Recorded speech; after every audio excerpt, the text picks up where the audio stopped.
Hello everybody and welcome to Encounter Roleplay. My name is Will, I'm a D&D sex icon, and I'm back today with another episode of Call of Cthulhu, Doors to Darkness. This is episode 2. We've got almost a full cast and crew with us, except for Don, who'll be back with us next week, so Luis Delgado will not be with us today, but he'll be up to no good nonetheless. But let's go around the cast and crew to start things off. Let's figure out who we are and who will be playing today. And let's start with our very own Redundant UK. Tom, how you doing, my friend? I'm doing quite well, thank you. I'm doing quite well. Excited to be back playing Sloan. Just like always, you know, he's very fun to play. Sloan is somewhat of a celebrity around these parts. He is a kind of like a mystic. He knows about the occult history and stuff like that. But he's becoming very awkward with all this new attention on him. He's so used to being in the shadows. So it's going to be very fun playing Sloan, very awkward and uncomfortable. At least, you know, him being uncomfortable instead of making other people uncomfortable. Slow and creepy. Slow, creepy, and uncomfortable. Sloan and creepy. I love it. Great stuff. We also have with us Grimjack21502. Greg, how you doing, my friend? I'm doing well, buddy. It is Wednesday afternoon. We are here on Encounter Roleplay, doing a little Doors to Darkness, getting ready to rock it out with our Cthulhu out. And I am here playing Castor and Laszlo, the street performer and his monkey. They're completely harmless. Nothing to see here, unless, of course, you want to pay a couple bits and have a nice musical number with a dancing monkey. Back to you, Will. Great stuff. We also have with us Lindy. Lindy, how you doing tonight? I'm feeling as young as a spring chicken today, and I'm ready to play some Call of Cthulhu. Super hyped. Gonna be playing the lovely Mildred Crabapple. Nice young 86 years old, loves knitting, bit of an occultist, gonna cast some spells maybe, or just cast on some yarn, who knows. Yeah, I can't wait to see where this episode goes tonight and get to know the rest of the party a little bit better.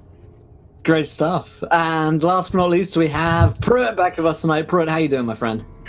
I am doing great, my brother. I cannot wait to get to this, kicking off yet another 9 hours straight of gaming, all with you. I can't wait. Going to be reprising my role as Seth Penhollow, the kind of shifty little weaselly book dealer. He's probably up to no good. He's probably up to no good. But yeah, I can't wait to get to do this. Does Lindy have 10 nat 20s? Yeah, she does. Oh my god. She has 10 nat 20s. Because my Mildred needs them. grandchildren are so kind. So our reminder go ahead. I was just going to say, just remember, she's got 10 nat 20s, but she's got to blow them for things like tying shoes, you know, not falling and breaking a hip. I mean, this is like normal shit. She's going to give her about 10 minutes. She'll burn through that. Walking down the stairs.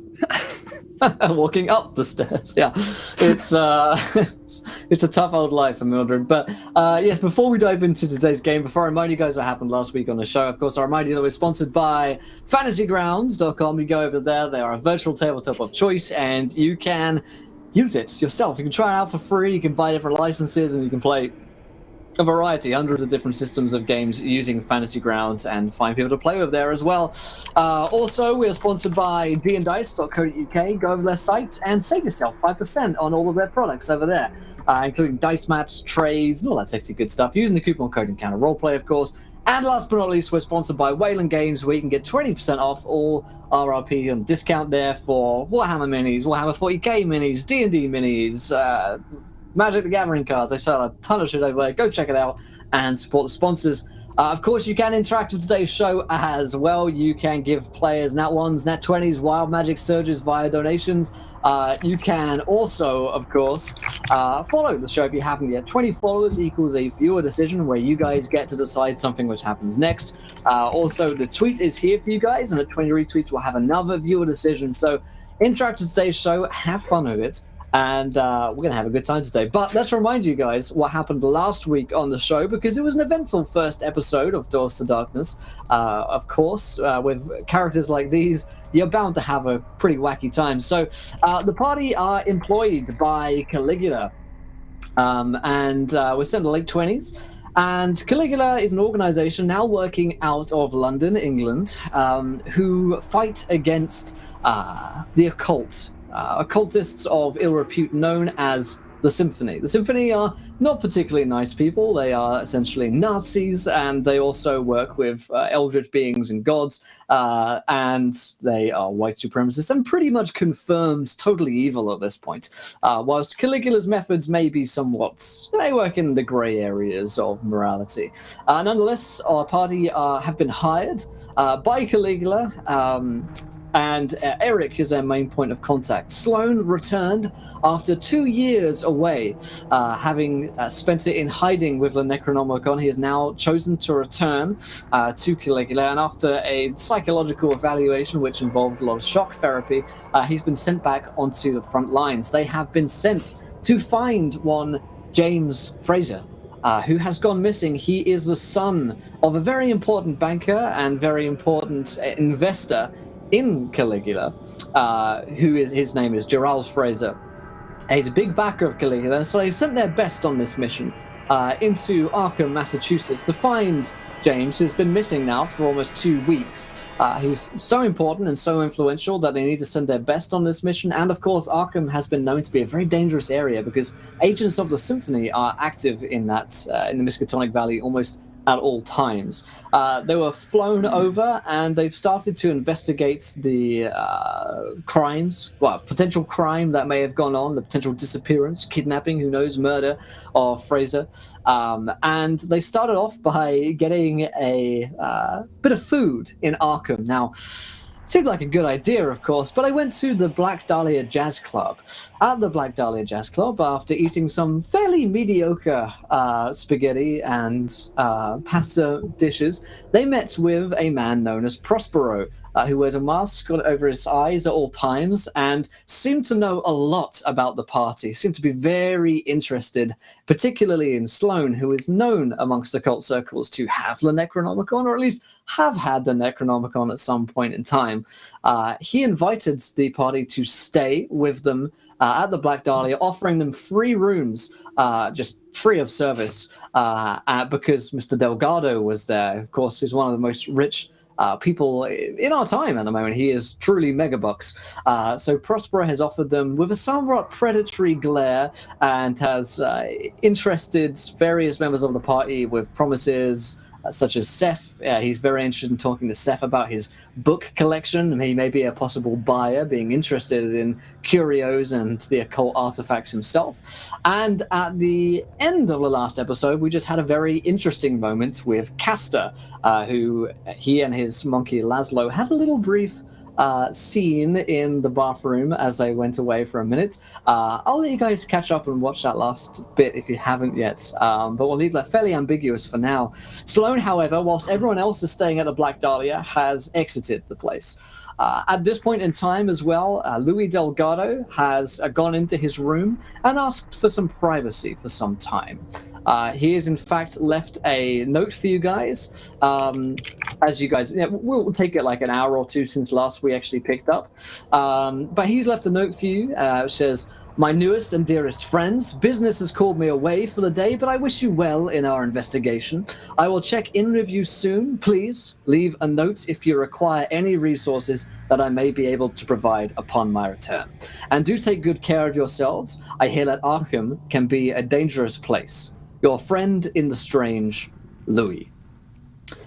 Lewis, rather. I could call him Louis. So that's where we're going to pick up. We're in the Black Dahlia Jazz Club. There is no jazz being performed in the Black Dahlia Jazz Club, but no one has really seen any being performed in there yet, other than the mediocre restaurant meals that they serve here and Prospero's predatory glances and interest in the entire party. We're going to pick up, first of all, with the party at large, which is Seth, Castor, and Mildred. It's been a few hours, and we haven't yet seen Sloan. He hasn't yet come back. And it's the evening afternoon. This is your first day in Arkham. To remind you guys as well, you've got a couple of leads, which include the Professor. His name is my NPC Rhodes. name board. Rhodes, thank you. It's Rhoades, Professor Rhodes. And there's also the matter of James Fraser's girlfriend, Emily Livingstone, who lives in Kingsport but is available via telephone. Also, Professor Rhodes is not in town. He has gone to a location known as Blackwater Creek, where he can also be reached via telephone, but he is emphasized in the strongest possible terms that no one else should come to the campsite. It's boggy and fairly dangerous, and he suggests that no one else should come there. But he is available to reach at his outpost. So we'll pick up a couple of hours after. You guys have settled into your rooms, and you're meeting one another in... let's say Mildred's room, where you've decided to meet back up. So Castor and Seth and Mildred, you're meeting in the Black Dahlia in Mildred's room. What are you guys up to? Mr. Delgado, wonder what business drew him away. I mean, it's... Oh, I'm sure it's just something to do with all that stuff he's got himself into, but it was awfully nice of him to leave a note for us. That way we wouldn't worry about him.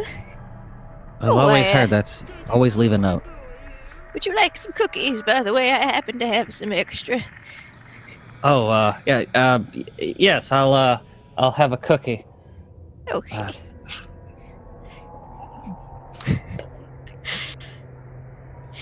At this point, Castor's just over in the corner, leaning against the wall, and Laszlo's on his shoulder, looking back and forth between Mildred and Seth.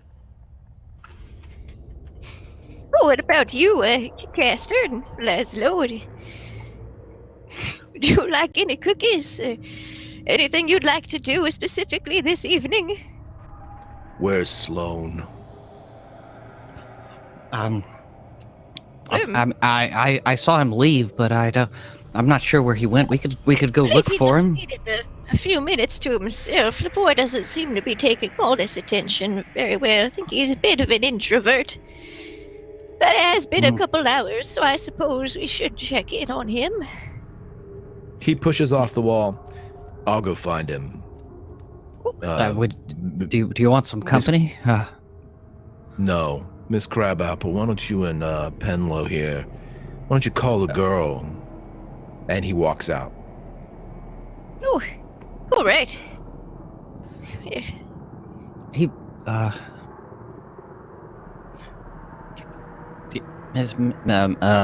Miss Mildred? Yes, Seth? Did he seem off? A little bit. He was a bit, maybe he's just impatient at this point, all spread out right now, but... Yeah, that's true. I mean, Sloan was the only one who's been here before, and then he goes off. That's kind of, I don't know. He's supposed to kind of show us around, right? The benefit of a doubt. Again, I think that Sloan boy, he's just a bit of an introvert, and he's been getting so much attention since his return to Caligula.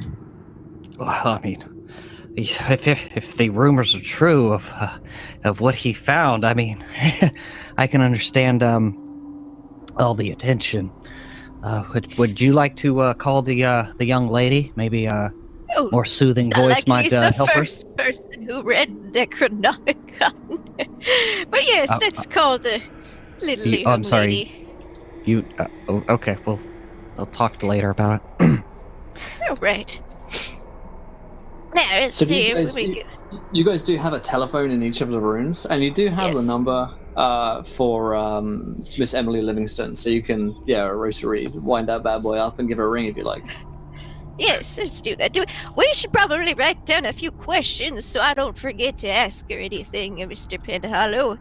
Like, when was the last time she saw James? And I know, I'll talk to her on the phone, but you can stand close, and if I forget to say anything, you can just remind me.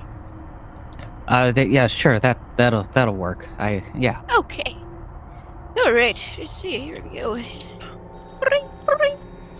The phone rings. on the other end, and you hear a voice immediately kind of snatch it up and answer the phone. James? Oh, James, is that no. you? This is not James. My name is Mildred Crabapple. Are you Emily Livingston? Yes. I'm sorry, I was expecting someone else. Oh, yes, but I was actually calling you about your friend James there. You see, he's not been seen in some time, and we're family friends, and we're a bit concerned about him. And when was the last time you saw or spoke to James? I have almost 2 weeks ago now. I haven't heard anything from him. He's meant to come and see me here, but he hasn't arrived, and I've called up everyone, and no one's seen him or heard anything about him. I don't know. Are you working with the police? They won't get onto this case. Well, that's the police for you. We're more private investigators. You see, hired by James's father. He's very concerned, you see, and Oh, good. we're right on the case, as it were. You said you spoke to him almost 2 weeks ago. What did you guys talk about last, if you don't mind me asking? It might help us find him. He said that he was less and less interested in his studies. He didn't want to go on this field trip that Professor Rhodes wanted to take him on, and he said he was going to see me. I know he left. He packed all of his things. I had someone look around his dorm room, and none of his things are there. He packed a suitcase, an overnight suitcase, to leave. So he must have been caught somewhere along the way between Arkham and Kingsport. But maybe he stayed at a place. Do you know how he left to visit you? Was it by bus, by personal car, train, or? He has a car. He has a car. Yes. Do you happen to know what his car looks like? I do. I, in fact, have a registration plate for you as well, if I can find it. That is excellent news. You're such a bright young lady. She has... You're gonna go far. You're gonna go far. I think it's a Chrysler Coupe Black AB1652. That's the one. Is that it? Okay. Yeah, I think I gave you a handout last week. just confirming it with the information we already have. Yeah, basically. it's a Black Chrysler Coupe. She'll give you the number plate as well. Okay. She has all of this information to hand. You're getting the idea that she's probably like written this down in case anyone called up. In case the police called. Yeah. Just needed this information. Yeah. Well, What was he did he have studying? any? Oh yes. What was he studying at the university? Archaeology and anthropology.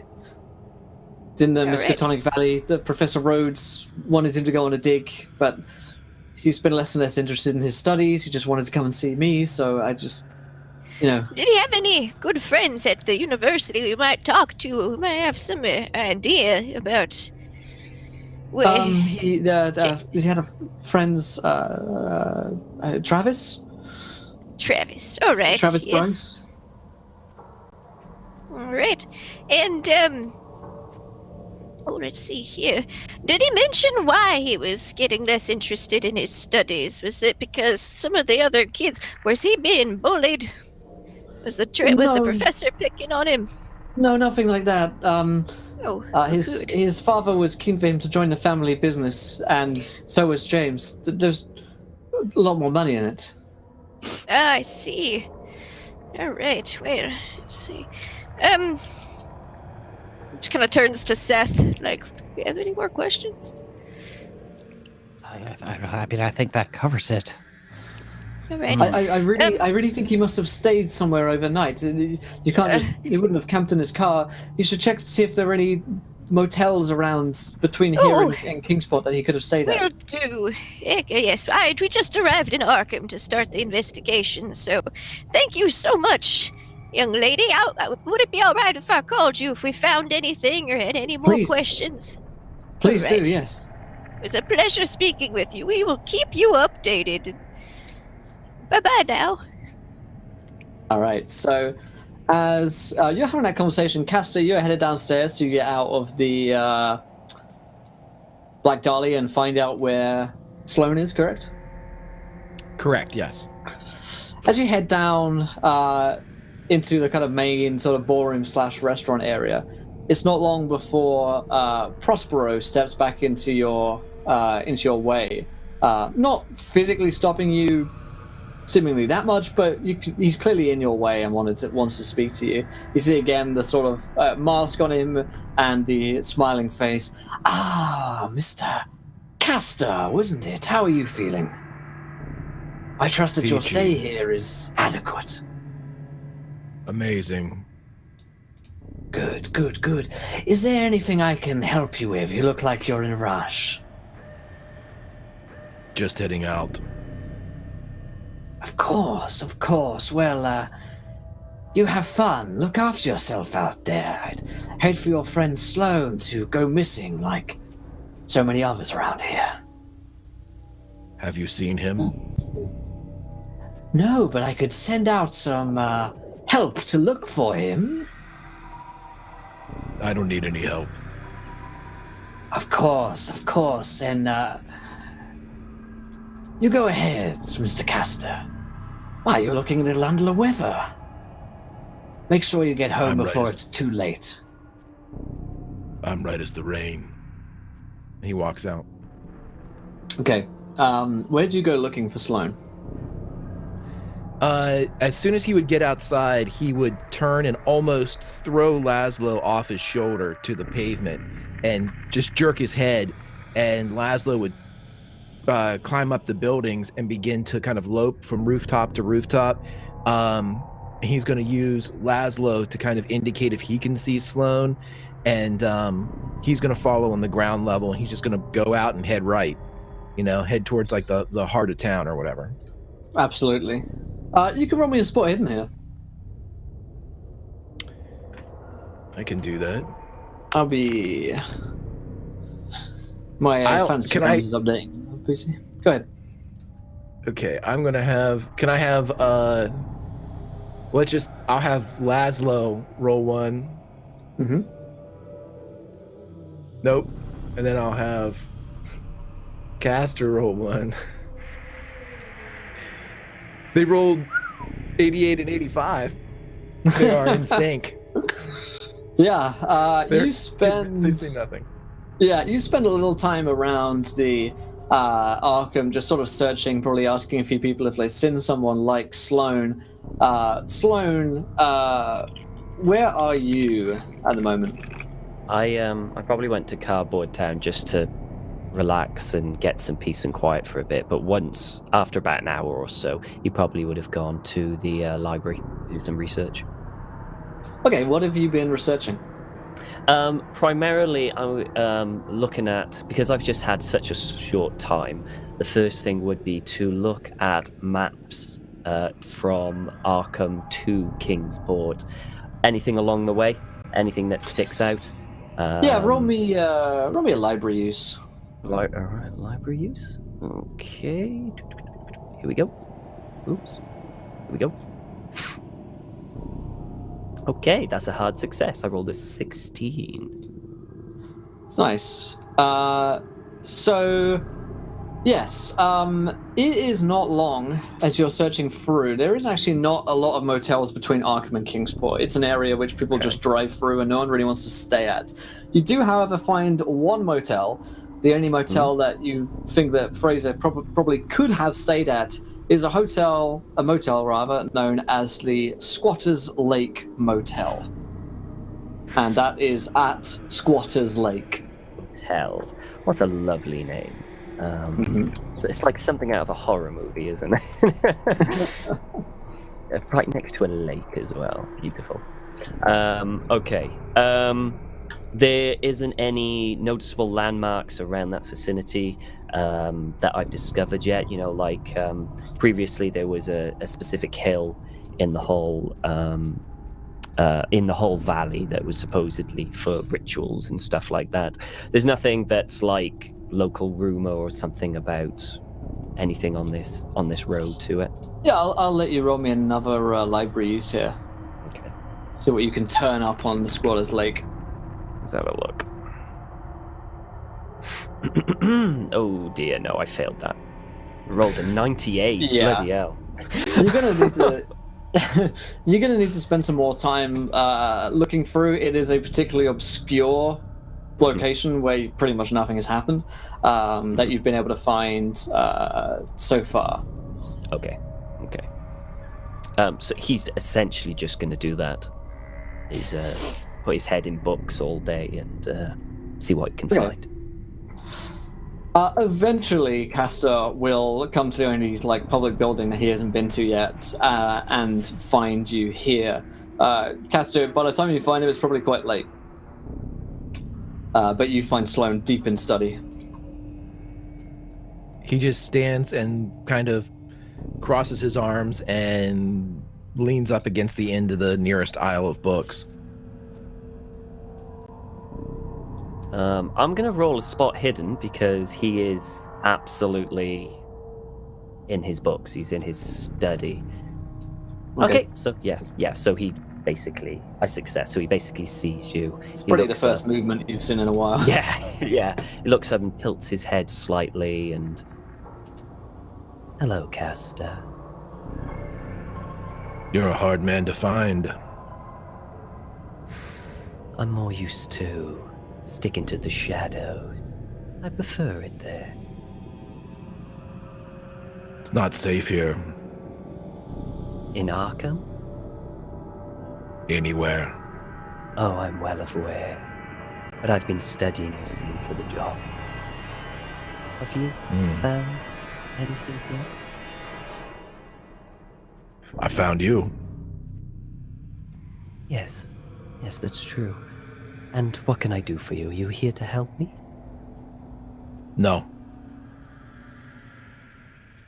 Are you here to protect me? You could say that. Well, I will be glad of your company. If you would like to take a seat and I will get back to my studies. Have at it. And he just stands there, arms crossed. Okay, and Sloane will go back to studying as if he isn't even there. Okay. Eventually, you're going to turn something up. It is just a matter of time if you're pulling an all-nighter.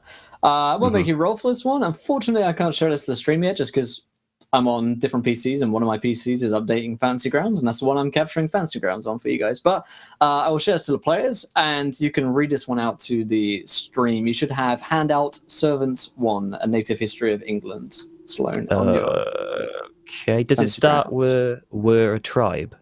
Yes. Okay.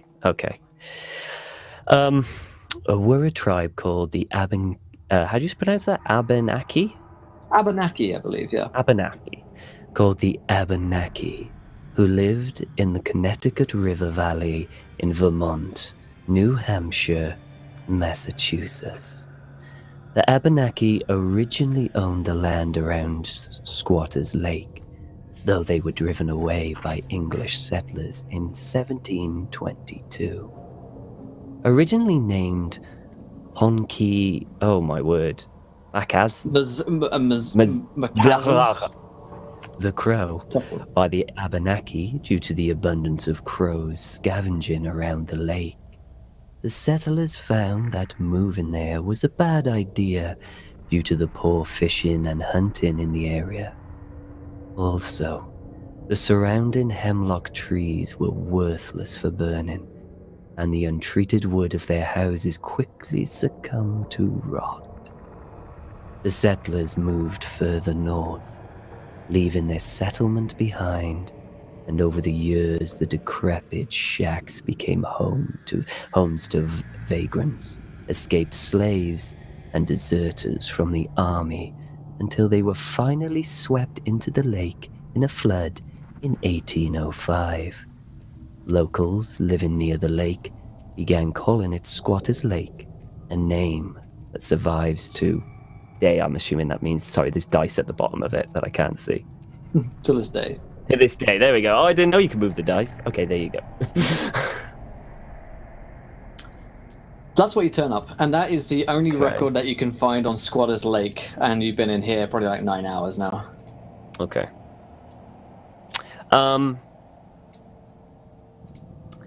In that case, I'm gonna relay that info. So I was reading that out loud so Castor could hear it.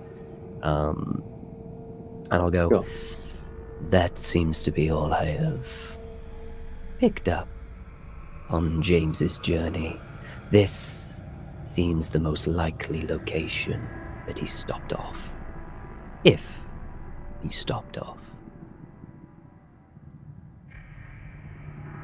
Good. He goes back into one of the stacks.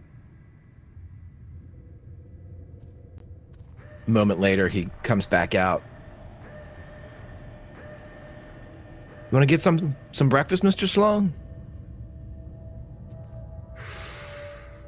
Some food would be wonderful. Thank you. And Sloan will get up and head out. Yeah, by this time it probably is, nearly dawn. You guys have been in here all night. You've been able to, convince the librarian to keep this open. In Arkham, someone staying up to read books late at night is probably quite common. So there's one librarian that's been on the night shift in here, lets you out, and you guys go and get some breakfast. Do you want to go back to Black Dahlia for breakfast, or are you headed somewhere else? There's a couple of pubs. Sloan will probably head to possibly the nearest pub. He really doesn't want to go back to the Black Dahlia. Yep, Castor will go with him. Okay. You guys get some breakfast there. Presumably you guys want to meet back up with the rest of the team at some point. Or vice versa. Eventually. After a nice breakfast. Yeah, so Mildred and Seth, the morning comes, you probably took that telephone call, got some rest because you had a pretty long day and a long flight. I imagine Mildred went to bed as soon as the phone call was done. Took some measurements of Seth's first and then went to bed at 8 p.m. She's just so tired and then was up as soon as dawn hit and started knitting. Get some soup for breakfast. Nice. Yeah, you and Seth get up, have some breakfast. Once again, when you're downstairs, pretty much whenever you're downstairs, it won't be long before your newest friend, Prospero, is down, either just looking at you from afar or sidling up to speak with you. So as you're having breakfast, I trust that you all had a delightful night's rest in the Black Dahlia, Miss Crabapple, Mr. Penhollow. Oh, yes, it was quite comfortable. Thank you so much for your hospitality. You're most welcome. Yes, we have very nice sheets here. It was a good sleep. Yes, of course, Mr. Penhollow. I was hoping that we could speak more on the matter of our books. And Seth, kind of gets excited, but tries to maintain his nonchalance while eating his omelet. Yes, books. Yes, perhaps I could show you my own collection. Oh, you have your own library here on the premises? Yes. You could say that. Yes, my own little collection of curios and antiques. Perhaps you could come in and value some of them for me. I've been looking for someone with an eye for such things for a while, and you have such nice eyes. Oh, well, so thank you, sir. Maybe let's. I insist. Come with me. And he kind of looks at Mildred Mildred, do you want to? She's got some grits and soup, very soft, easy, chewable foods, and it's just, if you want to go look at some books, Sonny, don't let me stop you. Yes, Miss Crabapple, I think perhaps it would be best to go and find your friends Castor and Sloan. They're eating at a pub of ill repute at the Moment the Cat and Fiddle pub, 224 East Derby Street. It's open from 11 till midnight. Well, they are it's very well informed. Youngins like to get into all sorts of places. I'll just finish my tea and then head on over, I suppose. Well, Very good. Then come, Mr. Penhollow. Let's take a look at this collection of mine. oh well, He kind of like if you puts a hand on your shoulder. It's you cold, insist, but strong. yes. Oh yeah, if you insist, I mean, I could praise a wide variety of books and texts on various subjects. Sure. I'm sure you can. He'll look forlornly at the remainder of his omelet, and then get up and follow Mr. Prospero. Excellent. He leads you, hand still on your shoulder, and sort of walks you out through the back and through the kitchens until you will actually come to a private room. Looks like an office in here, and in the office there's a bunch of different things, and we are at 20 retweets indeed. So we're going to have our first viewer decision. What eldritch artifact or curio does Prospero want Seth to appraise? So what eldritch artifact does he have in here?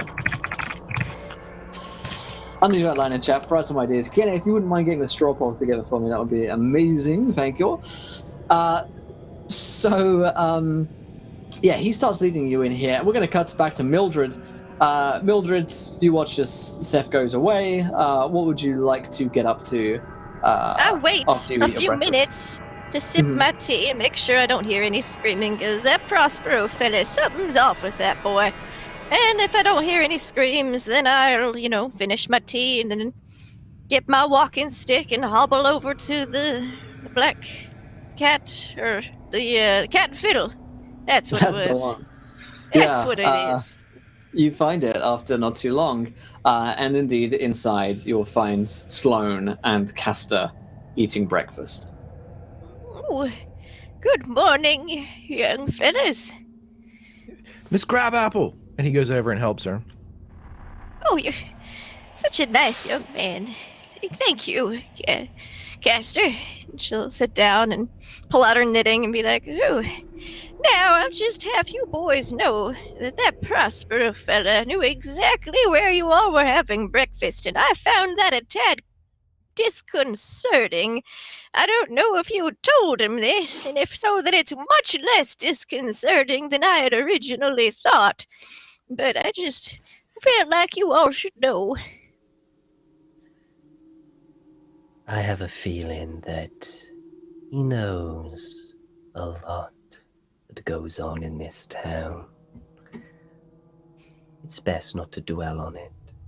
Oh, that's right. Just think positively. Well, did you boys have a good night and sleep well? I had a... Well,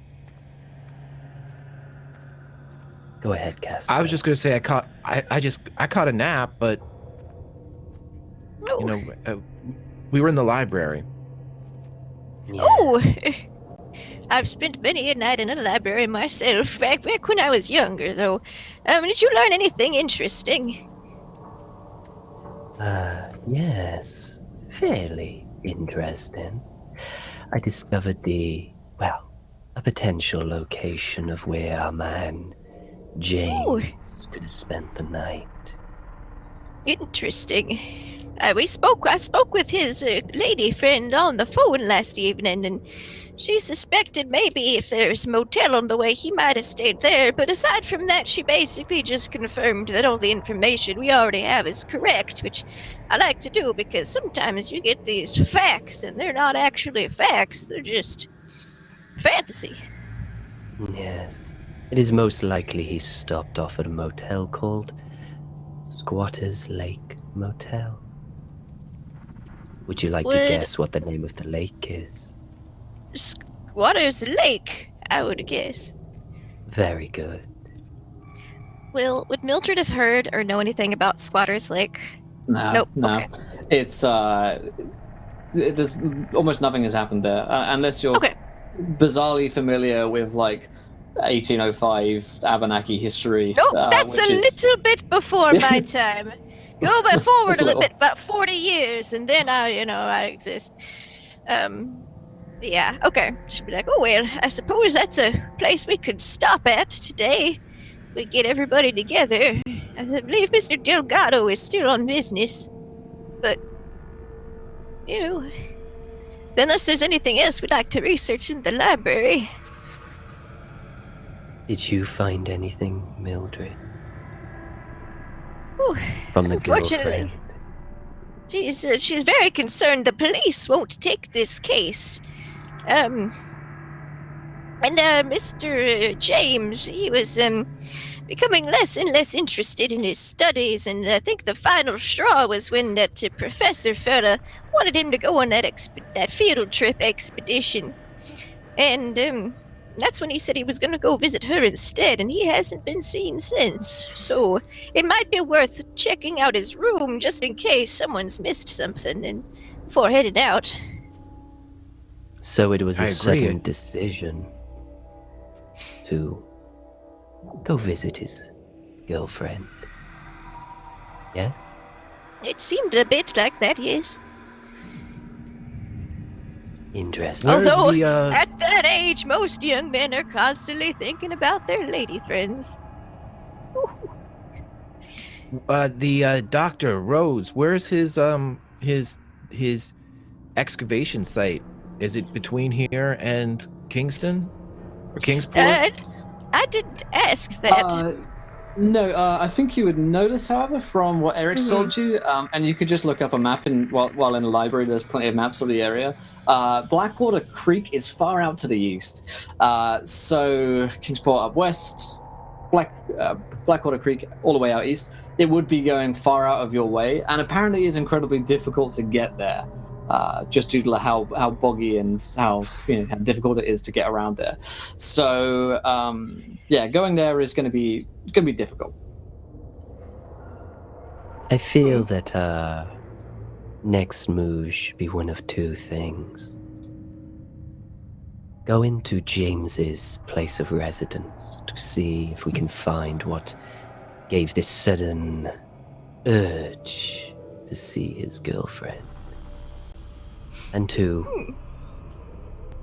to call on to the police as to why they would not pursue a missing persons report. Seems unusual.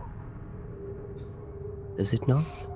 It does indeed, although some police forces are better than others.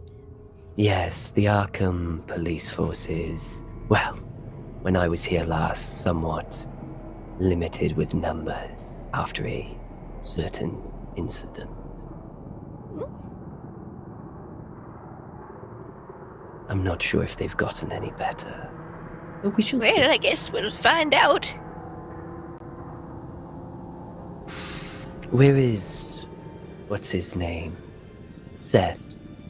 Where is he? Oh, Mr. Prospero wanted him to appraise some of the books in his collection. He was very insistent. Books. Yes.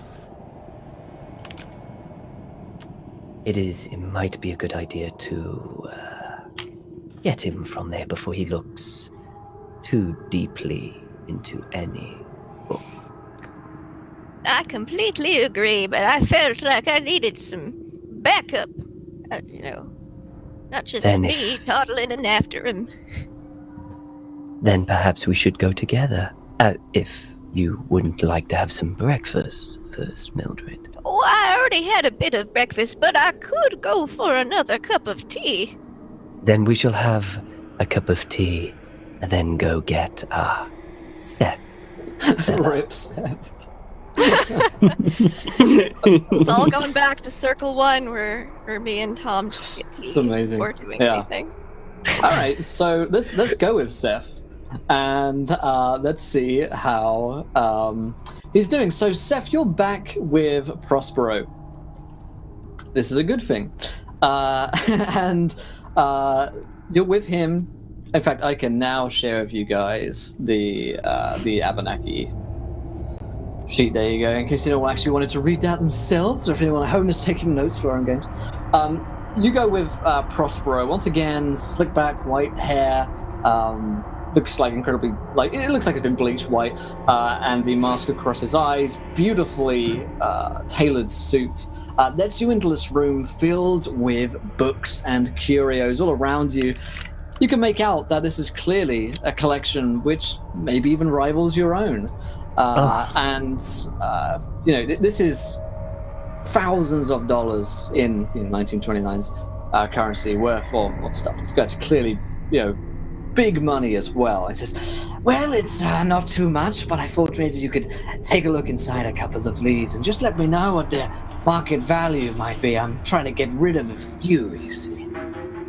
Oh, my dear Mr. Prospero, this is quite a collection that you have amassed. Where are the pieces that you need me to appraise? There is one particular piece that I have been struggling to get rid of for a while now.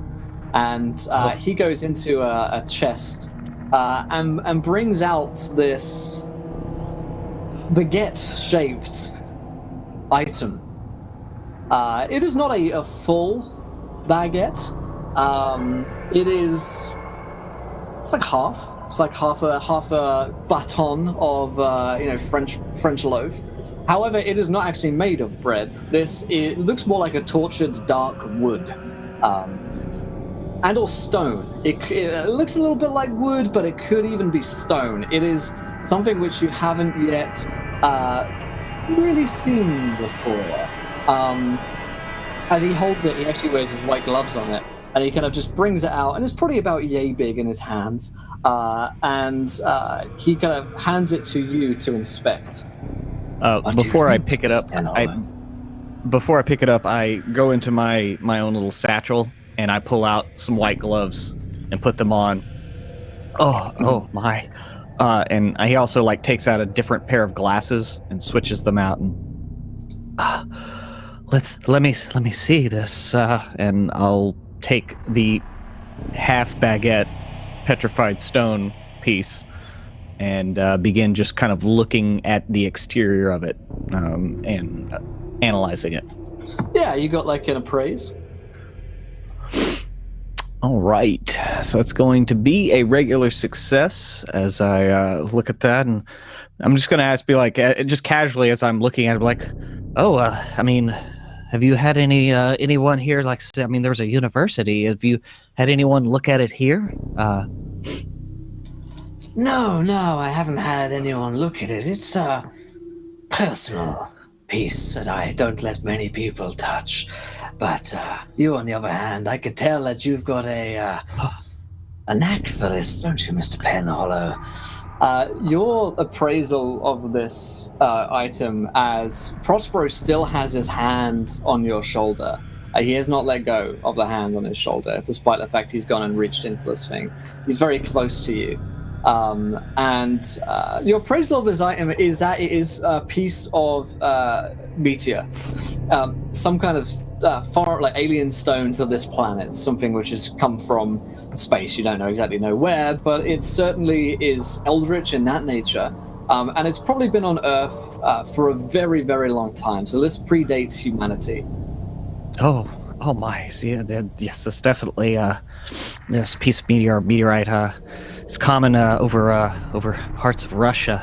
This happens. Where did this happen to fall? Come down to Earth? Why, it fell not far from here in the Miskatonic Valley. A resplendent offering. Oh my! Wild magic search for Seth, Mildred, and Castor, and the monkey. Thank you. Oh, that's amazing. Let's roll those up. Actually, we'll look up Seth's here in just a second. Thank you for that donation. Who's aim from? Is that the 2? I have a feeling it is. It is. And a cursed item for Sloan. So Sloan, a D25 for you, and a D10,000 for everyone else. And you can do /die, and then 1D10,000 in Fantasy Grounds, and that will bring up the appropriate roll for you. So is it D25 for me? Yeah, sorry. D25 for you, Tom. Yeah. So, Pruitt, what's your D10K here?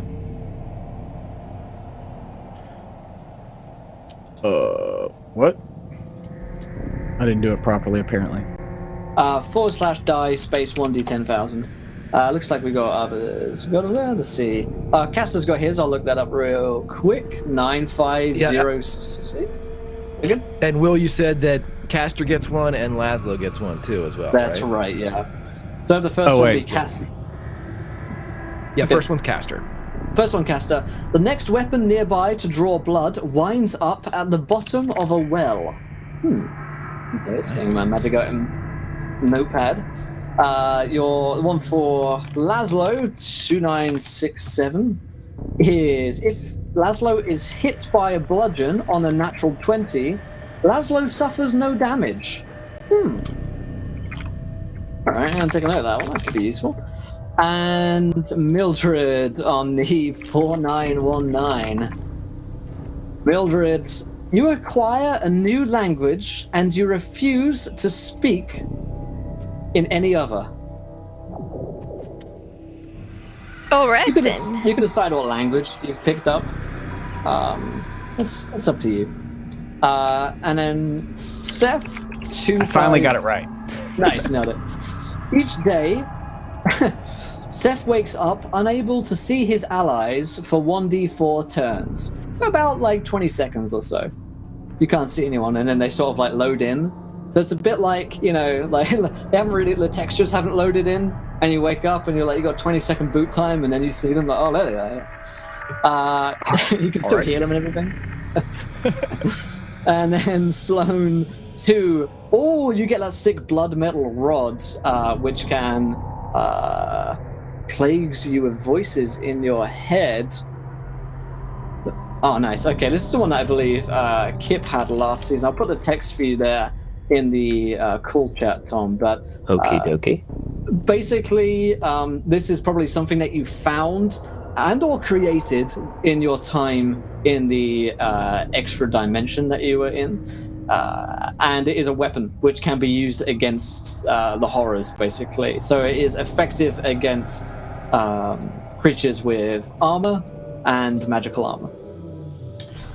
So, let us see. I think it's all of them. So, Seth, what do you want to tell? What do you tell? What's his name? Oh, I keep trying to call him Provost. Prospero. Prospero. Well, let's see. Well, I mean, it's a very fine piece. You said it fell down here in the Miskatonic Valley. Whereabouts? Yes, not far from here. There is an old site. It's now, of course, where they've built the asylum, but back there, thousands of years ago, it fell. My family members collected it, and it's been in the family ever since. Oh my! Wait, so they literally built the asylum like on top of where this fell to the earth? Who commissioned the asylum? Do you know? You seem to be such an astute historian. I know not, but all I know is that this chunk must have landed thousands, tens of thousands, millions of years ago. By the time that they built the asylum, the land had reformed. But just a coincidence, I'm sure. What would you say the market value of something like this would be? Oh, well, I mean, honestly, I'm not sure it's calculable. Depending on who you're talking to, whether it's science or natural history, many astronomers would want to get their hands on this. Sure. But yes. I mean, you're looking at definitely thousands, maybe even to the tens of thousands, if not more. But I'm truly blessed that you would share this with me. Well, of course. No, it's my pleasure. It's all mine.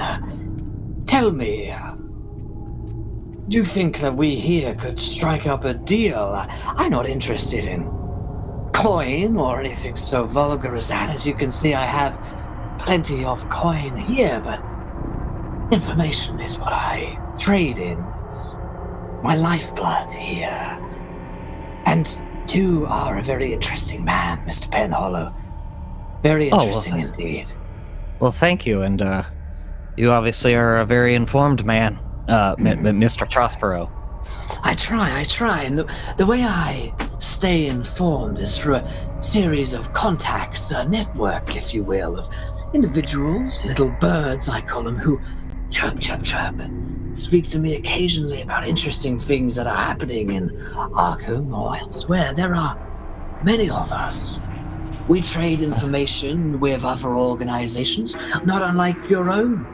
Caligula, I believe. Oh, is that so? Yes. So it's in our interest as brokers of information to stay informed of recent events. What say I see to handing to you several artifacts of wealth, such as this and other books around here of lore and information, which you could sell at whatever price. All I ask in return is, that you chirp in my ear every now and again. Little bits of information. Just to me. Oh, just to you. And what other organizations is it that you deal with? Oh, well, we are freelance, if you will, so we sell to the highest bidder. Oh, well, that's quite understandable. It's a very tempting offer, Mr. Prospero. Yes. I think I would need to probably talk to my compatriots before I would commit to that. I mean, you feel his hand grip on your shoulder tighter. No, that's not the kind of deal I'm talking about. This is just between you and me, Mr. Penhollow. You understand? Amongst friends. Yes. Yes. You're very clever, sir. My favorite book is The Art of War. I've first edition of the first translation. You've done quite well. That's I think perhaps maybe I could be persuaded, depending on what it was, to well, what would offer it you take? certain. This item here, take it just as a gesture of goodwill, and he clasps your hand onto the item and holds it there with his glove. But there are other books here. Why don't you pick one, and that can be our first arrangement. Yeah. Okay. That's okay. Let me look around and see what I can see. And could I do library use? Yeah, roll me a library use. Really? You want to spend 12 luck on that? No. I'm gonna need all the luck I can get. You can tell that you're sort of looking around a little bit, and not really finding exactly what you might be looking for. So he says, "What kind of item might you be looking for? What area of knowledge? I have a great deal here." Oh well, I mean, I have a great many pyres on the line for all texts, either of the mystic or the arcane. It's a specialty that I've adopted in the last few years. I'm not really one to believe, but I do believe in money. And so, Of course. This is a Ryan Hawk's first edition. Oh, nice. No, that's to be burnt. Well. I get them in the press every now and again, these press packets of junk and worthless books. Ryan Hawks is a faker. Yeah, I find it a tad reductive on the subject, but yeah. Indeed. How about this item here? You're going to find it particularly useful in the days to come, I believe. And he gets out this spined book with sort of almost scaly hide on its binding, and brings it out for you. It is entitled Revelations of Glar Aki, Volume 6. Oh, Revelations. I've seen a copy of Volume 4, but wow. And he'll start looking at it. All right. Roll me a sanity check.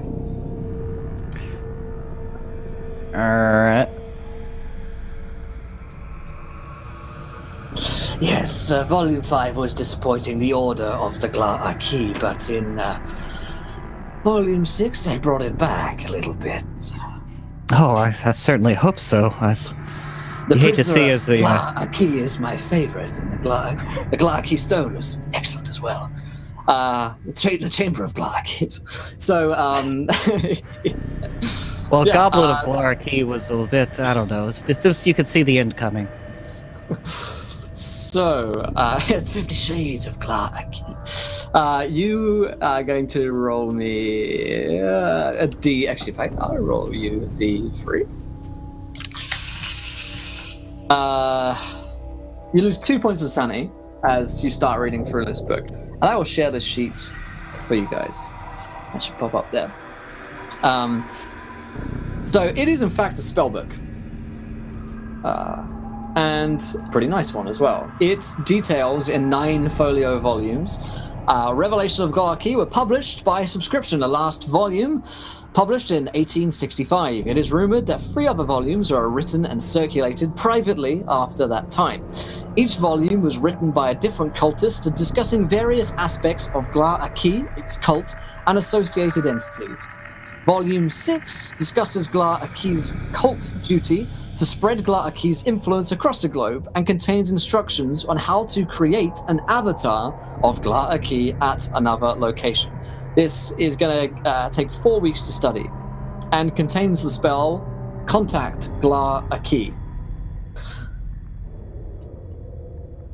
Oh, well, that's this is quite a text, sir. It's certainly something that warrants more study. Absolutely. Like I say, in the days to come, I think you'll find it particularly useful. So this is our first deal, if that is likable to you. And all I ask is that every couple of days you give me a telephone call, send me an anonymous letter, keep me appraised of what your group is doing, any contact that you have with Caligula and the like. Does that sound amenable to your needs, Mr. Penhollow? I will, I think that this could, I think we could work with this for the time being, So sure. too. Absolutely. And this will do us for the next month or so, and we can revise our contract in the future.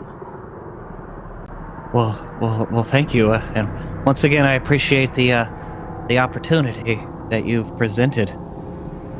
Of course. And let me just remind you that this is a deal between friends. It's private. I would hate for the other members of your team to learn of this. The consequences would be very dire.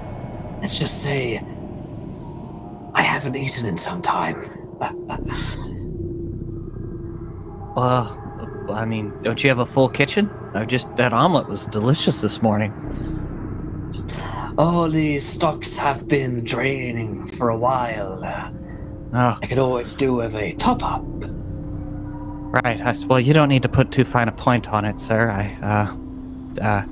All right. Well, I will get back to you as soon as I have some information for you. And hope I don't disappoint. So do I. I so hate to be disappointed. Well, you have a good day, sir. And once again, thank you for this opportunity. He's leaned in so close to you that when he licks his lips, he almost licks yours too, and then just, of course, lets his hands away from your shoulder of the white glove. There is the door, Mr. Penhollow. I'll be hearing from you shortly. Yes. You have a fine day, sir. Enjoy the sun. He watches you the same smile as you go and continues to watch you as you turn away, smiling that hungry look at you as you walk away from him. As you head outside, it's not long before you'll meet back with Castor, Mildred, and Sloane, who have finished their tea and have returned to outside the Black Dahlia. Okay. Ooh, Oh, you Hello yes, you found them, Miss Crabtree, Crabapple. yes, sir, Mr. I did Penhollow. indeed. Did you have a good little book club meeting or anything? Ah, yes, Mr. Prospero. It's a little odd, but he has quite an extensive collection, books on various that's subjects. Fascinating. Well, we had a spot of tea and decided that I think we're going to go investigate James's room at the university. Is that right? Oh, yeah. I believe would- so, Mrs. Crabapple. Yes. Did y'all find out anything? Y'all found out something interesting, hopefully? Where to go next? Mildred will give a pause to see if the other two will answer, and if none of them look like they're going to step forth. Well, there's this bed and breakfast or an inn or something by a squatter's lake that James may have stopped off on the way to visit his girlfriend. We considering checking that out as well. Oh, yeah, definitely. We should, if that's the only one, I mean, might as well eliminate it as a possible place that he could have, who knows what, right? Exactly. So to the university then? Yes? Yes. Absolutely. Drop it up. Castor So- will assist yeah, go ahead. Miss Crabapple. Nice. No, Castor's just helping out Crabapple. Yeah. Okay. The group of you head over to the university. The university itself is fairly bustling. There are plenty of students going around, and it's certainly been a little different since Sloane came here. There's actually security on the doors. He'll check for your IDs, so you'll likely need to flash your fake IDs in order to get in here. Oh, certainly. Okay, so yeah, you can do that. As you flash the badges, you're led inside and up to a reception desk where a woman's there waiting and says, "Yes, how can I help?" Will, it's not the same woman that's there previous year, was it? No, she lost all her sanity and died. Yeah, I'm not kidding. I'm not surprised. She's not working there anymore. She's at the sanitarium. Which means she's dead.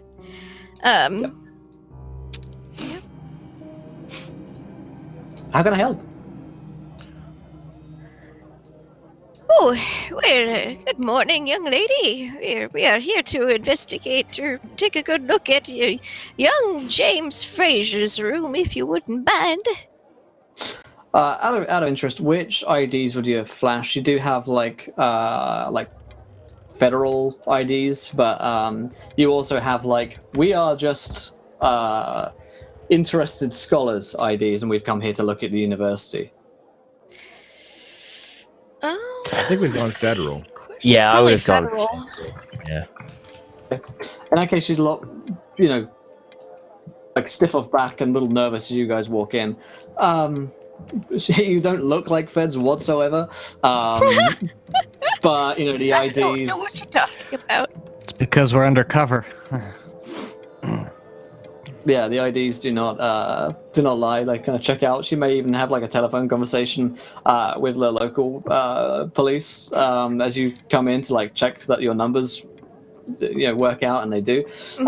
Yes, we've already had the police come by, but I can show you up to the rooms, Miss. That would be Crabapple. lovely of you, dear. Okay, so you're led up to the room. It has been pretty much cleaned out by the police as you walk inside. There's basically a bedpost. A bed, four-posted bed. There's like a cabinet, and it looks like in the cabinet everything's been cleaned out. There are no clothes around. It has been picked clean like vultures. And it is also, if what Emily told you is true, that he would have packed a lot of his things and left with him anyway. There's not a lot here. She kind of shows you when. Says, feel free to look around. I'll leave you with the key. Make sure to lock it up. And if there's anything I can do, just let me know. Oh, you're doing. What was your name, dear? Alice. Alice. Thank you, Alice. You've been so helpful. You're welcome. You might want to not take too long. The commissioner was on the phone. The police get a bit fidgety when there are feds around. Oh, of course. It's understandable. And Mildred will shuffle into the room. Castor will stop Alice as she's leaving. Not forcefully, but just, excuse me. We were led to believe that his friend Travis attends this school. Do you know where Travis would be? Mr. Bryce, yes. He's next door in that one there. Okay. So he goes over and knocks on the door, eerily similar to something his older brother did. Yeah. Sloane's gonna go with effect. Castor as well. Sloane's gonna go with Castor to knock on the You're door. like 5 as well. feet away, so even if you don't go with him, you'll probably overhear the conversation. But yeah, the door opens up, and Travis Bryce, who you recognize from seeing him at the Black Dahlia, opens up the door, and he gives you a nod and says, "To come inside." Sloane enters. Okay. Castor enters. Seth and Mildred, are you guys going inside? If the room looks really picked over clean, yeah, she'd probably go into the next door. Yeah. Yeah, go ahead and follow the group. Yeah. He lets you inside, kind of run back his slick back hair, and sits down by the window on the bed. There's no like chairs, and there's like one chair in here. One of you can sit down. So Mildred I'll probably. sit down. Yeah. And he says, "So, you guys are Caligula, huh?" Yes. Huh. You were supposed to be watching him, huh, Travis? Shrugs his shoulders non-committally. I mean, I can't watch him 24/7. He left in the night. That seems like the big time to watch him, though. I mean, I wasn't like his personal bodyguard or anything. I'm just his friend. I just help out Caligula just to pay some of my loans and stuff. I mean, that's not really my job, but I keep an eye out for him around the university. But, I mean, he said he was just going to bed like he does every other night. I don't set up camp outside his room or anything. I'm not like a creep. I mean, I think he's probably just left town. Car. No? Castor looks over at Laszlo. And, hold on one sec.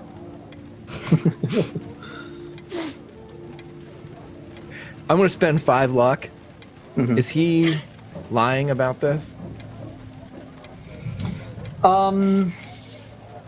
He's not telling you the whole truth. There's some guilt that you're picking up on. Castor will turn to the others and kind of shake his head, indicating that what they're hearing is not the full story.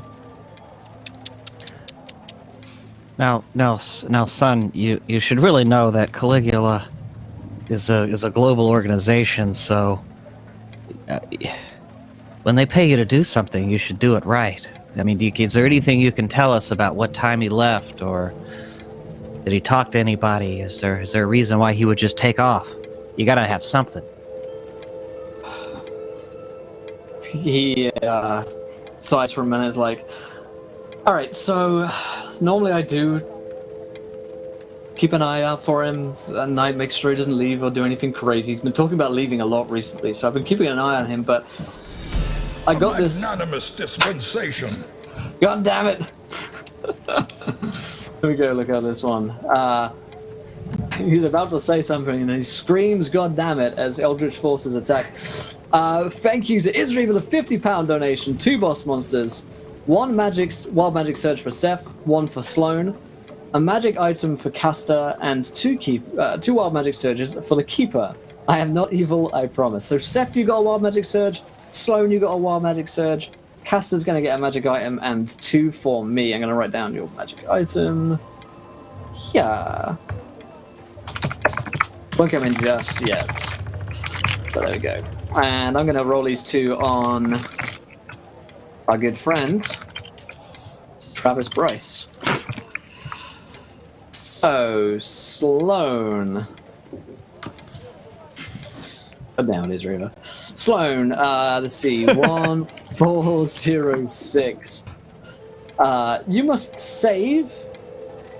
Okay, make me a power check, Sloan. Wait 1 sec. Alright. Sloan, you are going to age 20 years. Oh God. Okay. This is essentially you've been in like a time like distortion for the past 2 years, like in an alternate dimension. And as we all know from last season, time is shitty and weird, especially in the Miskatonic Valley. Your perhaps the presence to perhaps the proximity to the Miskatonic Valley where Abhoff once ruled is catching up with Sloan, or it's something to do with one of his like alternate timeline Sloans. But Sloan looks really haggard today. He looks probably more like does 60. he look like a lot closer to my age? Yeah, he looks like a really haggard 60. Yeah, it's not good. Let's see. Seth 1698. Seth's wild magic reads. Seth thinks that he will combust unless he wears a garland of ivy. This is a commonly known protection against evil spirits, Seth, wearing a garland of ivy. I probably just read it in a book. Yeah, you read it. Read it in some fucking book. Travis, let's see, 1173. Travis is immune to non-magical missiles for the next 1d8 hours. Well, okay. That's good in case you guys are about to shoot him. 3474. One of his hands turns into an eagle's talon. Okay, this works weirdly well. So,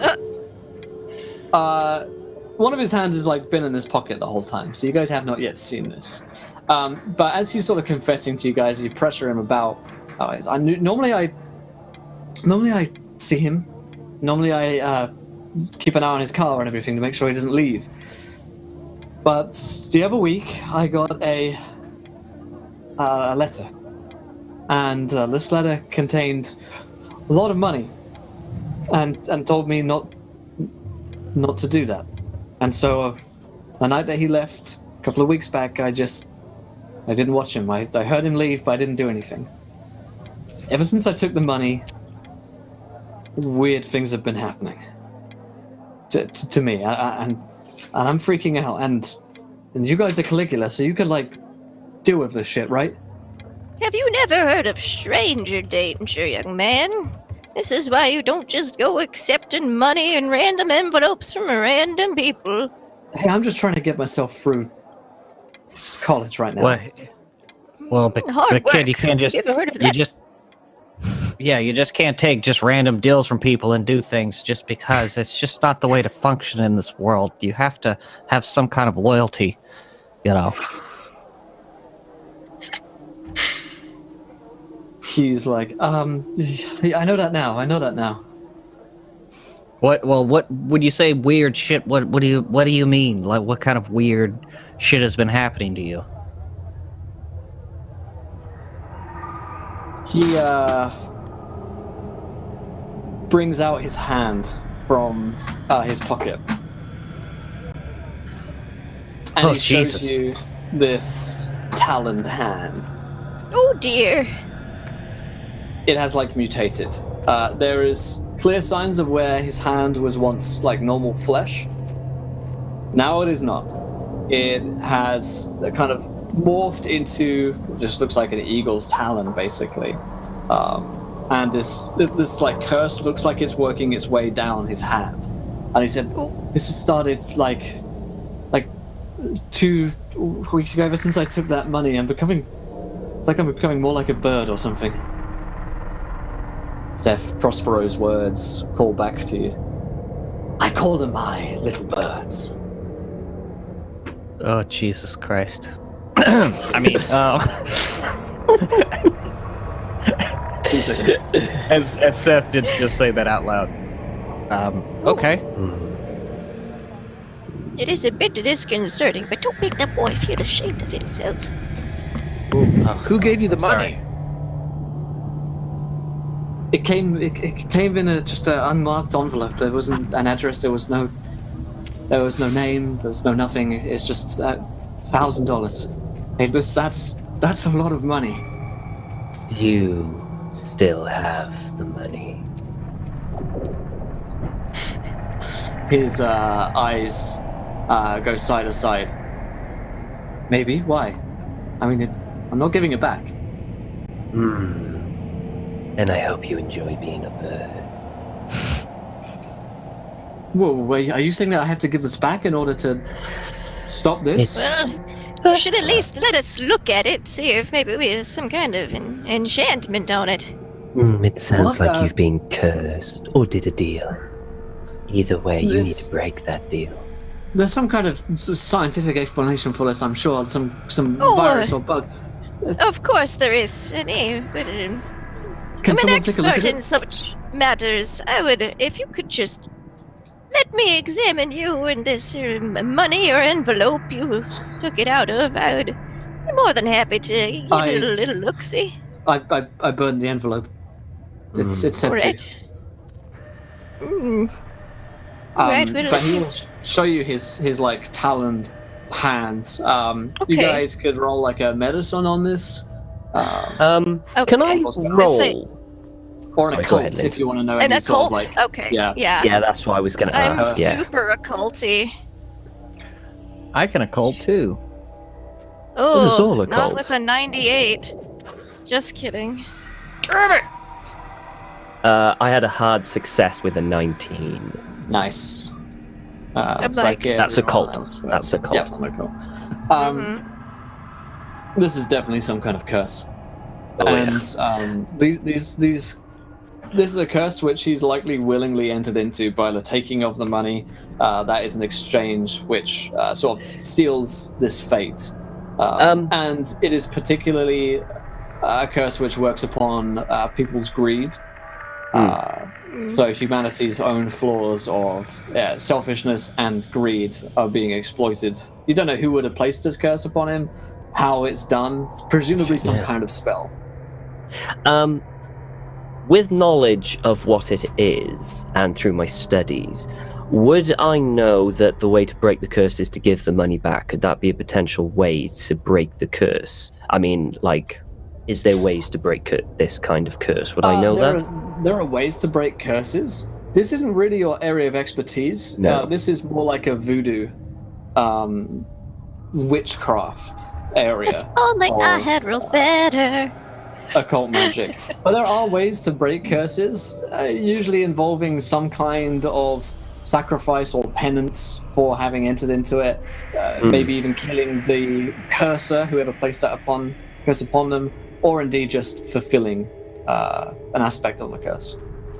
But this one, I mean, maybe giving the money back would help. It might have no effect. And some curses don't have ends to them. You are just cursed, and you die. Yeah. Right. Oh, don't I know it? Sloan will kind of...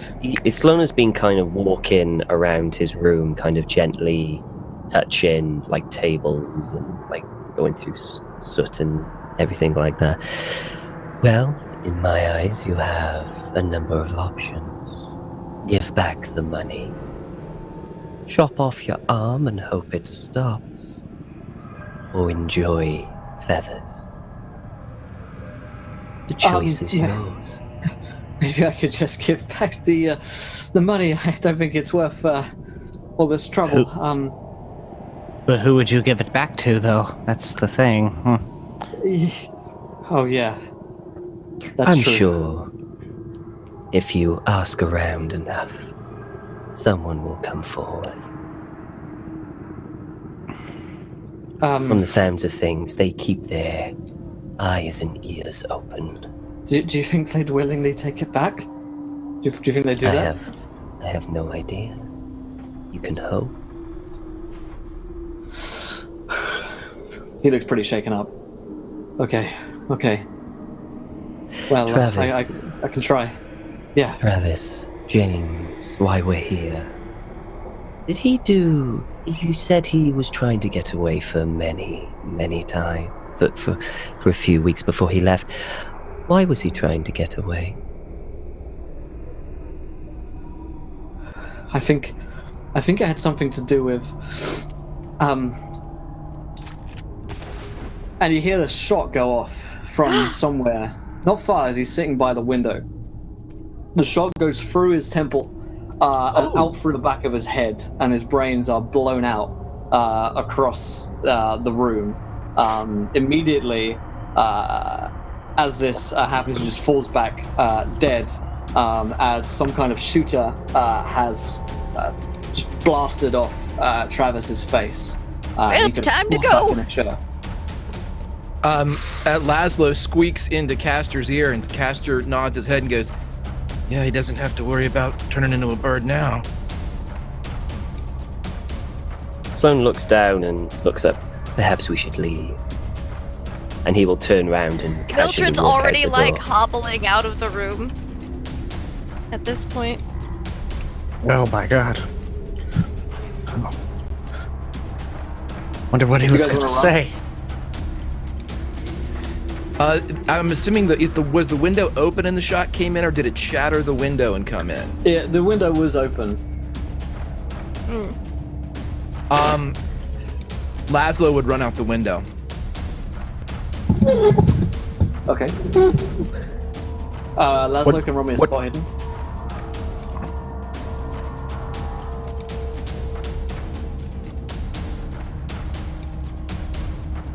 Oh no. No.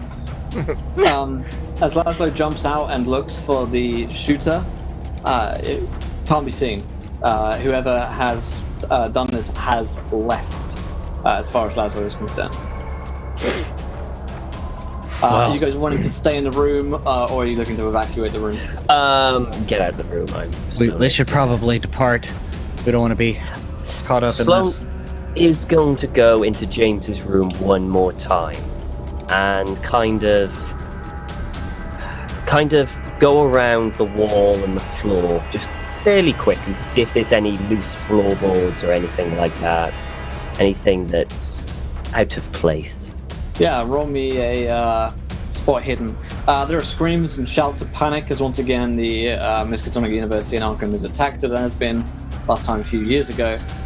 Sirens begin to blare in the distance as the police are called onto the scene. I have a hard success. Will. Okay. Yes, you will indeed spot something around here, Sloane, something that the police have clearly missed. As you come into here, there's a loose floorboard.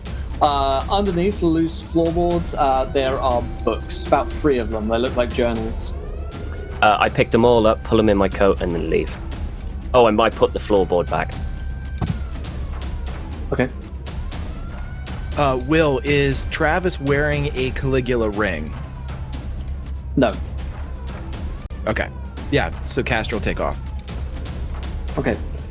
And Mildred, Seth, Castor, and Sloane, as you grab these books, you guys are trying to get out of the university as quickly as possible. Yes. Seth will start to help Mildred walk as fast as she is able, and also to look, as nondescript as possible. Just a guy helping an old lady. Yeah.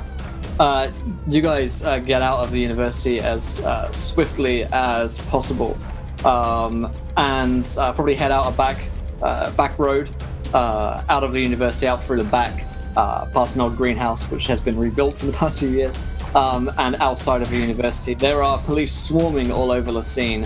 The police presence in Arkham has stepped up a lot since the last time Sloane has been here. Their reaction time to get there is a couple of minutes. They are literally just across the road, and there are policemen crawling all over the university very swiftly. Where do you guys head to? I look to Sloane because he's actually been here before.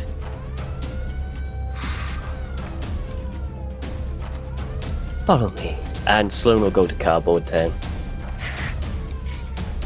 All right. It's low key. Yeah, the sirens and chaos sort of fades away as you get to Cardboard Town, basically a shanty town which has been built up in Arkham, where there are just 20 or 30 homeless people here living in cardboard boxes. Whew. I'm quite winded from that brisk walk we took away from the university. Whew. That was unexpected, wouldn't you all say? Yeah, it seems like he was really about to spill the beans on something. Whew. It's the way it always goes. Do you think perhaps it's someone protecting their investment? Huh? Most likely. Or perhaps someone scared we're getting too close. Or perhaps they just did not like him. He was a However, rather shifty young man. desperate is the word that I would use. But yes, please, make yourselves comfortable. And it's, I mean, are we like out in the street, or we got like a rundown building, or... Just abandoned buildings all around. yeah, that's fine. That's fine. So Sloane is going to kind of like get, I don't know, like something to put the journals on. He's going to take out the 3 journals, and he's going to examine the actual journal covers quite thoroughly for any like symbols or protection or curse kind of things. He's I forgot I was supposed to be speaking in a different language right now. He's gotten a bit more careful with that. Absolutely. I would like you to roll me a library use, and I'd like Seth and Castor and Mildred to just roll me a spot hidden. Okay, 56, I pass. Great stuff. No eldritch runes upon his books. These are pretty standard journal diaries from what you're reading as the 3 of them. I guess you could kind of take the last... most recent volume, I guess, to see what the last sort of chapters he's put in here. And they basically confirm what you've already heard about James. He's a rich young kid, and he doesn't want to go through uni. He just wants to start working at his father's business, basically. And his father is keen for him, like Gerald is keen to step down and hand it over to his son. He's less and less interested in his studies. If anything, he is the opposite of an occultist. He finds it all like to be bullshit, basically. And so that's why he has not gone to Professor Rhodes's Blackwater Creek expedition, because Professor Rhodes has been acting pretty crazy, in his opinion, and all of this like arcane occult stuff does not interest him. He would rather go and meet with his girlfriend, and so that's why he's left. I'm going to search the journals specifically for any entries regarding Professor Rhodes, as in perhaps Professor Rhodes was getting almost obsessive for him to follow his studies or something like that.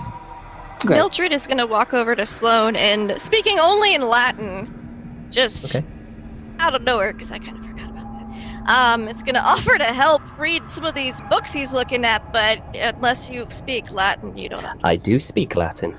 Oh!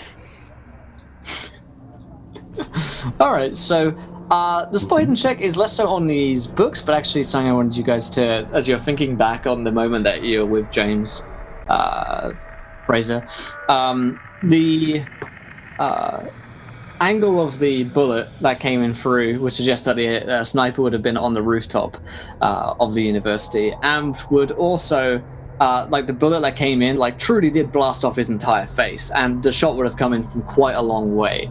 So it was a pretty damn good shot, and it was a high caliber bullet as well, so you'd suspect very least some kind of sniper rifle would have been responsible for that. This wasn't like a pot shot with a pistol across from the rooftop. This was someone had been lying in wait there, most likely, and took off his face as soon as he moved down to the window,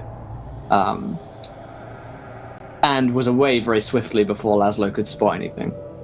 So that's what you have. You know that James Fraser did leave for to go and see his girlfriend. He is likely, if they did stay at a motel, that is the Squatters Lake Motel. Professor Rhodes does come up occasionally in his stuff. It doesn't seem like Rhodes is like obsessed with him staying or coming to see, but he has asked him on several occasions to come and to see what he's found there. James always refuses because Blackwater Creek is a bull lake to get to, and he doesn't want to spend weeks camping in a bog. Yeah. Okay. Sloane's gonna keep these journals. He's let them out on quote unquote table for anyone to read them. He's not hogging them or anything. Yeah, So everyone's Mildred free would have to helped to read some. Yes, yeah. Yeah, and Seth would have also.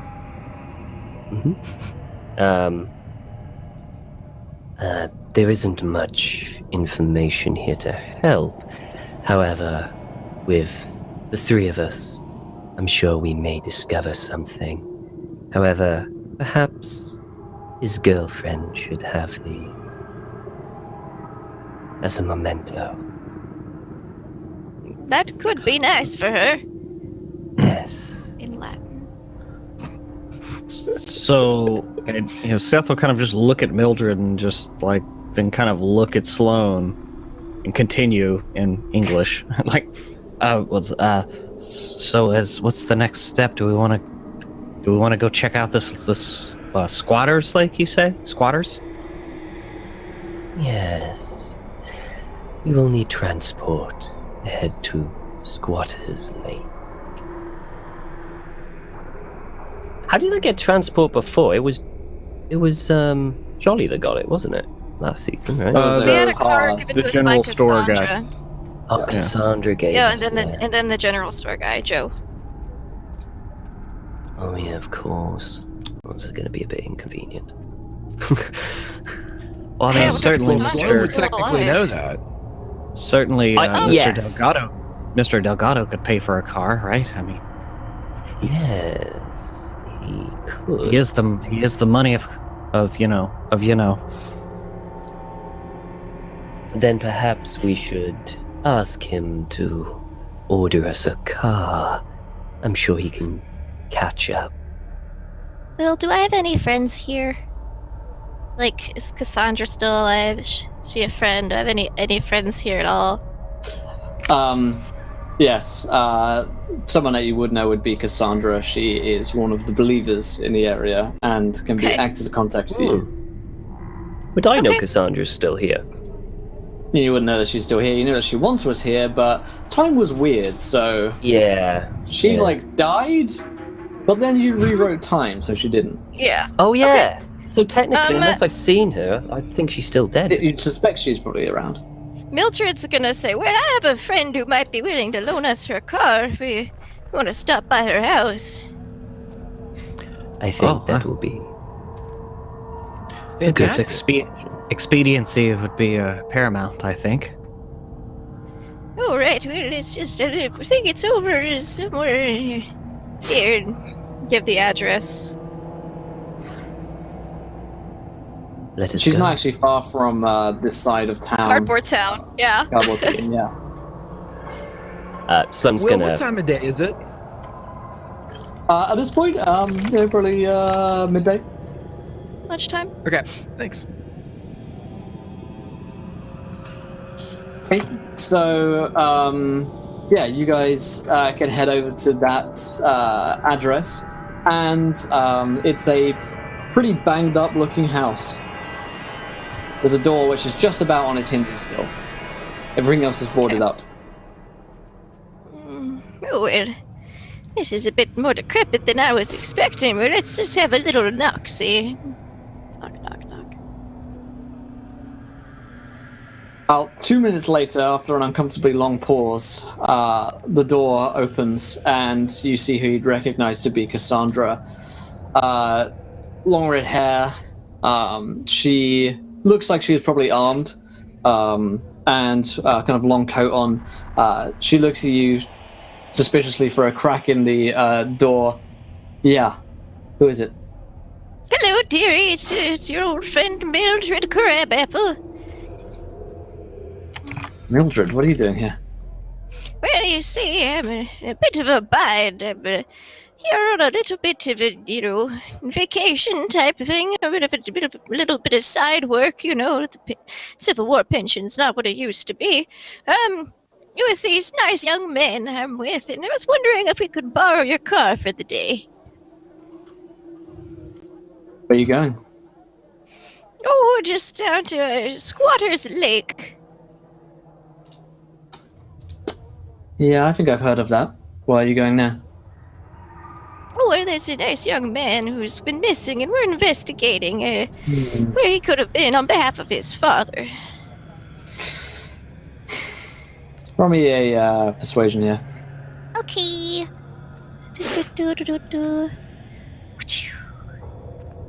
Nice. Hard success. Yeah. She'll nod and say, "Alright, you can take it for the night. Bring it back to me tomorrow morning." Much. Of course, Cassandra, dear. She'll hand over the keys and close the door. It's out back. Have a good day. Who here knows how to drive? I don't. That's actually a very good point. I Very badly. Well, I suppose. I'm okay. I'm okay at driving, but Well, I remember think when we that's just the used to best ride horses everywhere, but Mr. Penhowler wants to do it. That's perfectly fine. If not, I'm sure I can figure it out. let me try Mildred. I'll. Okay. Gonna give it a go? Yeah. Sure. Roll me a drive auto here. Yep. Okay. So I fail. Yeah. So I can't get the car started. Yeah. It's several stalls. Several attempts at getting this thing going. It's almost embarrassing. Is it supposed to be making these noises here? Well, it's just the clutch is a lot looser than what I'm used to. It's an older car, obviously, but I mean, you're welcome to try if you'd like. Let me try, and I will go and I'll crank at the front, Yeah. and I'll get in, I and I'm mean- going to use a nat 20 to drive us to where we need to go. Yeah. Amazing. She's so- obviously been Let working me with these know longer if than I anyone have. comes into the road. Yeah, that's a vision. You drive off. Yep. Heading towards Squatters Lake is gonna take you a little while. It is a little way out of the way, but it is on the road to Kingsport. All right. Someone better the- be reading these signs. The further you go, the more sort of bog-like it'll get. The swampier the area becomes as you travel between here and Kingsport. It's not a particularly nice area of land whatsoever, and even a light rain will begin to shower you guys as you are making your way towards Squatters Lake. By the time you reach there, it is almost nighttime, almost completely dark. But that's what I need. I need to be in GM mode. That's what I want. Yeah, as you... what is that thing? Let's see if... Story, isn't that where I get... Oh, that's why. I know why. Yeah, I haven't loaded anything into Fantasy Grounds. And I'm on the wrong Fantasy Grounds. Oh, I'm a fool. There we go.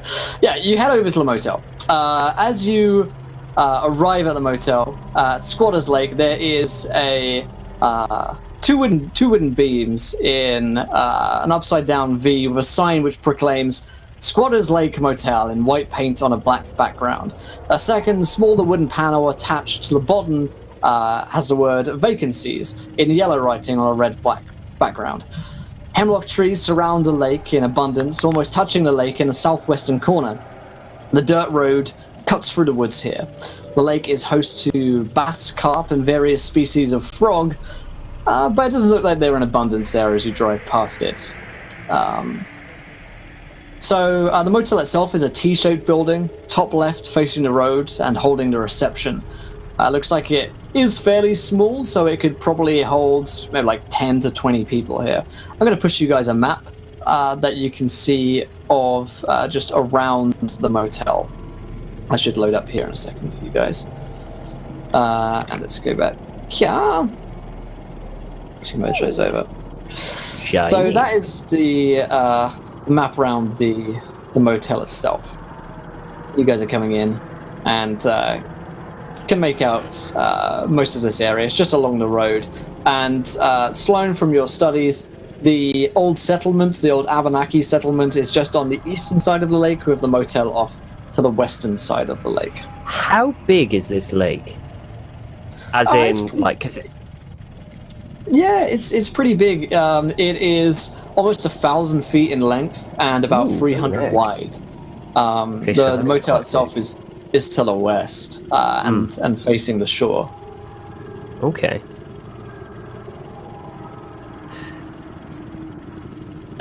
May I suggest we park up?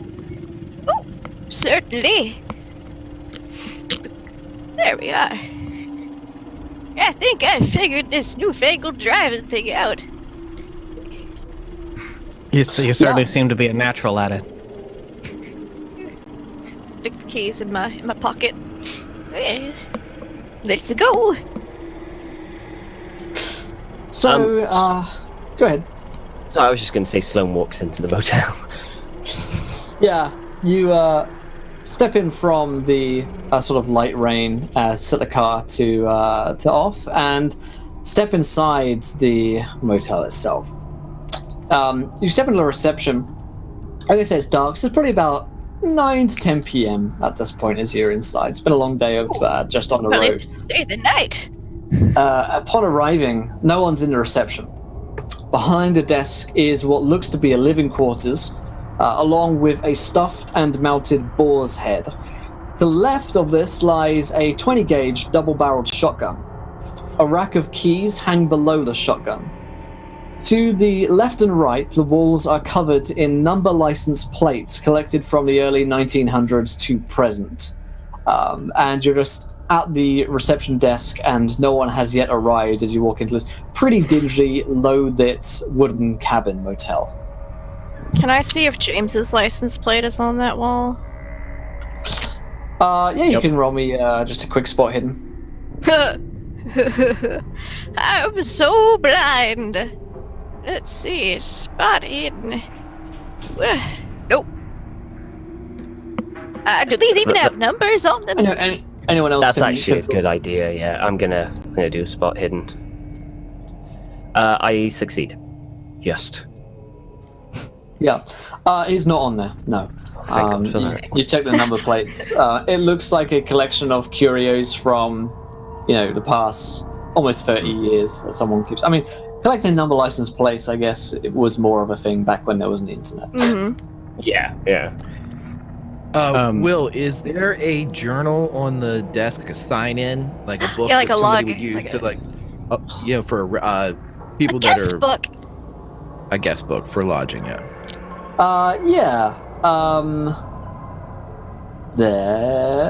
Yes. There's a big book. It is closed, and it's across the desk. So it's not actually on the desk. You'd have to lean across to get the book, but it's well within reach.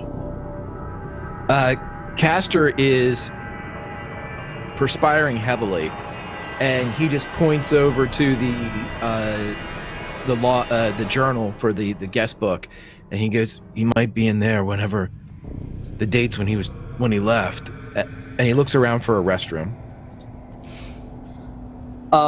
You do not spot one in here. Was a long He car heads ride. outside. Well, is there anybody Is there, in like, a here? I mean, Bell? do you want to look?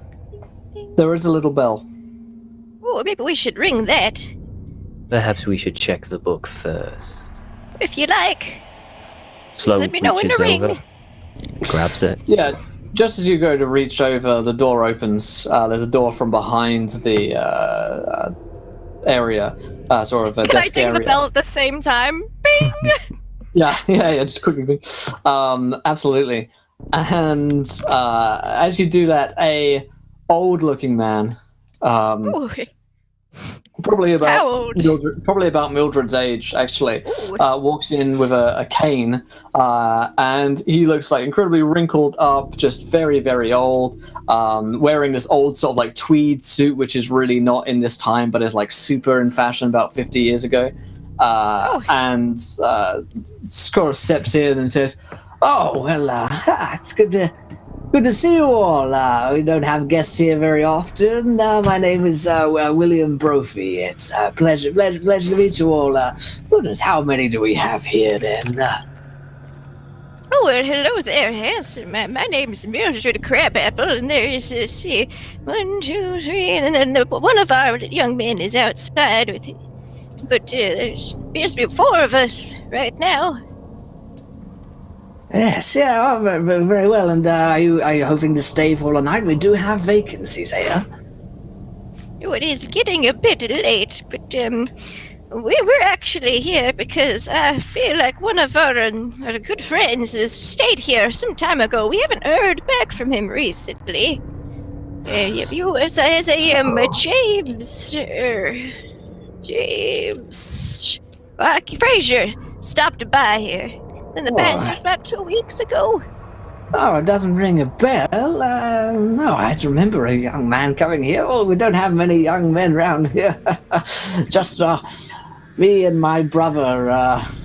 Just two old codgers here. My brother Robert is unfortunately wheelchair bound. He's not feeling so well of late, but you know how it gets. Oh, I completely understand. And this rain is just horrible on the arthritis. Oh, absolutely. Oh, my goodness, we haven't had someone as charming as yourself in here for a long time. What might be your name? And he kind of like takes your hand in that sort of like, you know, like let me kiss your hand sort of old people way. Oh, it's Mildred Crabapple, but you could call me Millie. Oh, really? I like that. Very nice. Very good. Gives a little kiss and hands it back to you and says, "Well, of course of course you can stay tonight. We have 8 rooms here, 1 to 5, holding 2 single beds, 4 and 8, a double each, and the rest holding singles. We can take any rooms you want except for 5, which my brother and I use, and 6 to 8, as there are folks in there already. Each room is 50 cents a night, cash in advance. The rooms have hot water, but we have oil lamps for illumination. You have to bring your own food, but there is a grocery store past the woods to the south if you need anything. We get a delivery every Tuesday, so if you want anything, just let me know, and I'll bring it down on the same day. Do you know how many nights you might be staying?" Well, let's just start with 1 night, and then we'll see how things go from there. Of course. Well, I'll get some rooms for you then. How many rooms are you going to be needing? See, Presumably, 5 cents a night. He looks towards Sloane, who also looks 60 and looks at Castor and stuff, and is like, presumably your sister here will have her own room. Yeah, like obvious old man, slightly creepy joke. They're not sisters and brothers. That's no. There's no relation. Oh. It's because Sloan looks so old now. And she'd be like, I believe 4 rooms would be good, but all together it would be preferable. Rooms 1 through 4, I suppose. Of course, yes. And he goes, it's 50 cents a night for each room, so, you guys can hand over the petty cash. He takes it, his all wrinkled hands, and sort of like fuddles around like a machine for a minute to basically probably puts it in a box, just counts out the money, takes 2 or 3 minutes counting out the money, puts it in, and goes and looks, puts his glasses on so he can see the keys, just kind of takes the keys off the rack and just thumbs off 4 of them to each of you and says, "If there's anything you need, just let me know."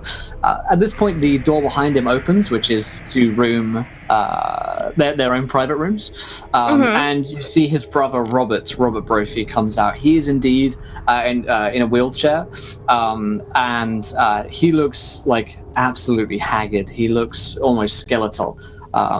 He's someone that you could tell, he's been alive for a very long time and maybe won't be alive for very much longer. And William turns to him and says, "Oh, Robert, what are you doing out here? Yes, we have guests." He doesn't speak anymore after the little funny turn he had a few years back, but he does like to come and see the guests who are staying here. We've had this motel for so long; it's our pride and joy. We love having people by. May I rouse the guest book? Oh, why ever for? We are looking for the gentleman, and was wondering if I could find him in there. Oh, well, I'm afraid that's confidential information, young man. I can't just go out giving our guest list now, can I? I'll be out of business in another 10 years. Even though business has been bad here recently. Less people come by, but you know what it's like, the youngins. There's not too much for them around here. No, none of these newfangled technologies, none of their fast motor cars and the like. Well, they all go to Arkham or they go to Kingsport, the young folk. They rarely show up here, so our trade has been worse, but we've been here for a long time, and I'm sure me and Robert will be here for a long time. He just rambles on. He just... I put $1 on the table and push it over to him. Oh, young man. He looks like a little bit offended by this. He's like, no. Let me tell you, we pride ourselves here on being upstanding gentlemen, so I'm afraid I can't take any of this money. And this, of course, this is a tip, in which case, thank you very much. I hope that you enjoy your stay. I really can't go letting people look through books now, can I? I'll get a reputation for being a dodgy dealer, and I can't have any of that. That would be unfortunate. Then perhaps you could look at a photo for me. We do have a photo of James. Yes. Don't we? So I'm going to hold up the photo. Have a good look. And I hold it really close to him so he can get And I want to see. use psychology to see if he shows any sign of recognition when we show him this photo. This is the gentleman we are looking for. At this point, Extreme. Castor comes back in too. Okay.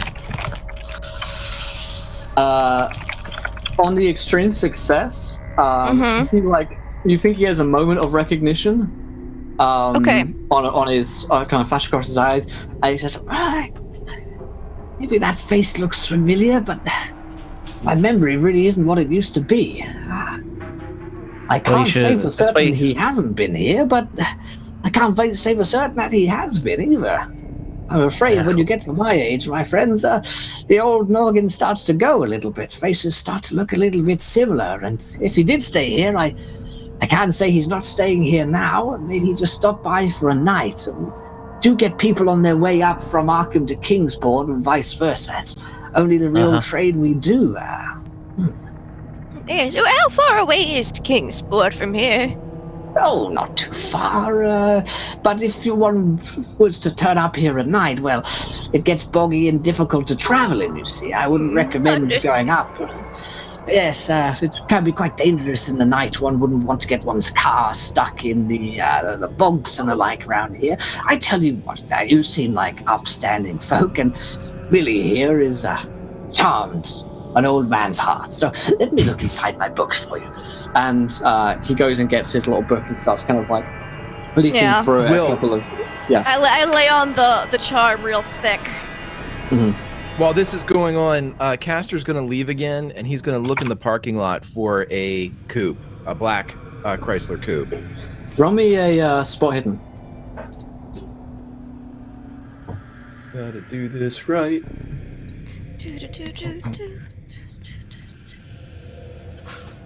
Success finally.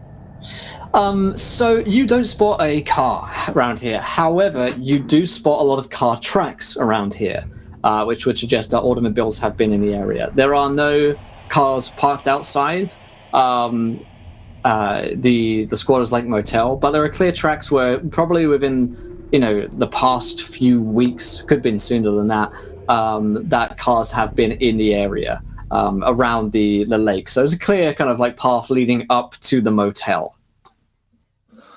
Okay, do any of the tracks maybe lead down to the water's edge? Does it look like, a car could have been submerged or... You don't see them go down to the water's edge. However, you would see them go down onto the other side, the western edge of the hotel, as if someone had sort of driven round onto the western side from the motel for whatever reason. Okay, he's going to go down and take a look, and on his way, he's going to find... if he can find any fallen, wood, perhaps something that's club-shaped. I don't know, maybe like the size of a bat. He's going to pick that up and carry it with him. Okay. Yeah, the actual lake itself has a small wooden pier, attached to which are 3 rowing boats with ropes nailed to the ground so they don't drift away. There's fishing equipment and gear in them, so it looks like one could just go out onto the lake itself and fish. Pretty murky waters, but you do see that there are some fish that are swimming about in there. And then you want to come back inside to the reception? Yeah, he's going to do one other thing. He's going to check to see if it looks like there are berths enough for 3, or if there should have been an additional boat. And because he was there when Sloan read the passage about the old village or the old settlement, he's going to look across the lake to see if there's any lights coming from that direction. Okay. Yeah, you can roll me a spot hidden.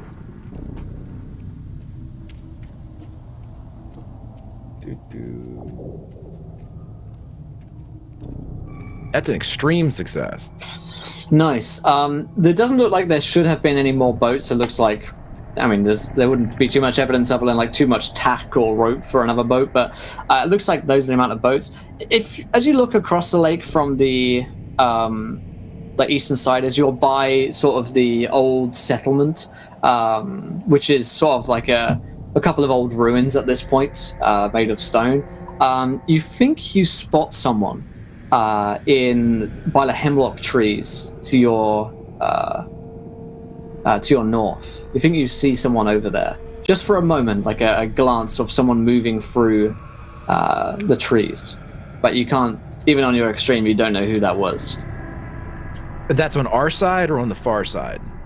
On the far side, so on the northernmost side. Gotcha. Okay. Yeah, old settlement on the east. I think I said west before, but I meant the east. And hemlock trees where you see movement to the north. The pier is on the western side by the motel as well. He'll head back around to the front of the motel. Okay. At this point, William Brophy is looking through his book and trying to find things for Mildred and the others, and he says, oh dear. And he kind of shows you guys this torn out page from the book and says, well, either I must have spilled some tea over this and pulled it out to save the rest of the book, or I must have waylaid it somewhere. I'm afraid that the dates which you say a few weeks ago, this page is no longer here. It's not uncommon of me to spill some tea. My hands are a little shakier than they once were, I'm afraid, but I can't say I remember the event. But then again, my memory does struggle. I'm awfully sorry that I couldn't be of more help. Perhaps you could ask some of the other stayers here in the motel. Maybe they remember. There's some younger folks about who would remember seeing someone like that. I'm certain of it. How long has the people been here that it's now in the motel? Do you remember when they arrived? Oh, well, once again, my friend, I can't be too specific about this. I don't want to give away their personal information. Must they stay in my motel? I just was wondering if they might have been around when our friend could have arrived. I think it's likely, yes. If you say it was a few weeks ago, we've had a few tenants here that have been here for as many as 2 or 3 weeks. Excellent. Thank you. Well, most welcome. You have your keys, and the rooms have all been made by me, and Robert tries to help out as best he can.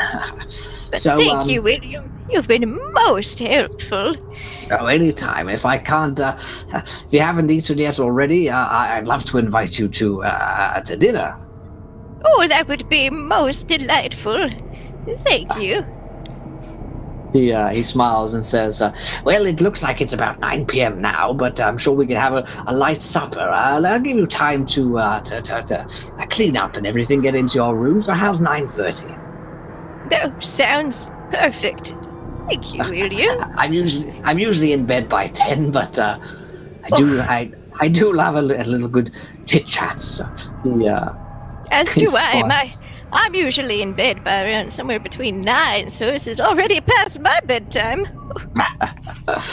Oh dear. So what I'm going to do for you guys is I'm going to share the general map of inside Squatters Lake Motel, and this should be the right one. This is for players, yes. I'll load this up as well, so you guys can get a general overlook of what this motel actually looks like. So you've just come in for the reception down the bottom left, and your rooms are 1, 2, 3, and 4, so you can go through the door there to get to them. Behind are the living quarters and rooms for Robert, and they've got an old workshop out back as well, which Castor probably would have spotted on his way around the motel itself. So who wants to take which rooms?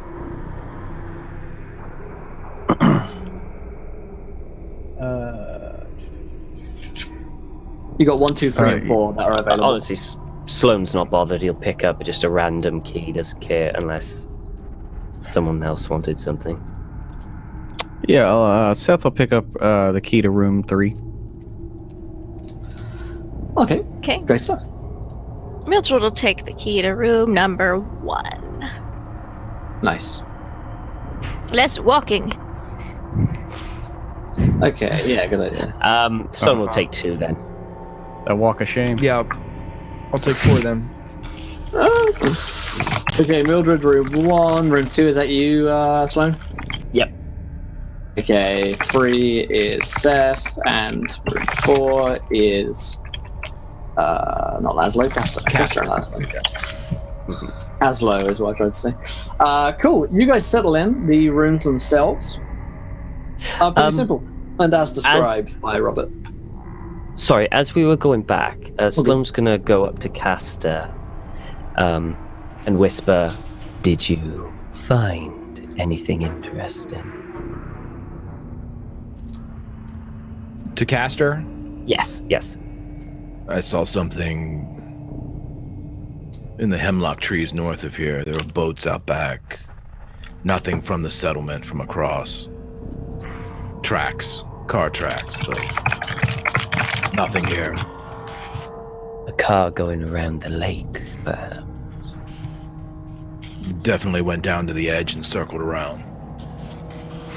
Perhaps a place to investigate in the morning. Could do it now. I work better at night. How late is it? There's 9 It's like p.m. 10 now? 9, yeah. No. Yeah, no, I think it said 9 p.m. So Mildred's meeting him at 9:30. Well, I do work better in the shadows. So you've said. Very well. As long as we don't go too far. We should tell the others. If you want. Sloane's gonna head on over to the others before they enter their rooms. Me and Castor are going to investigate some sites around the lake.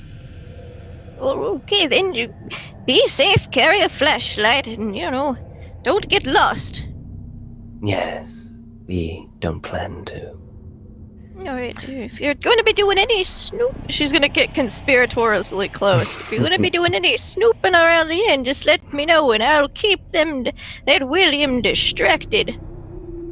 If you could see what information you could get from them and their cat would be most helpful. Oh, I certainly will.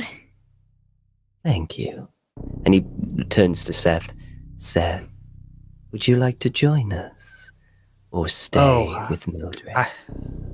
My vision is not the best, especially out at night like this. I would probably be just a hindrance. Maybe I can study those journals in greater detail, or just stay here. Maybe watch Mildred. Oh, I don't think you're gonna want to watch, Sonny.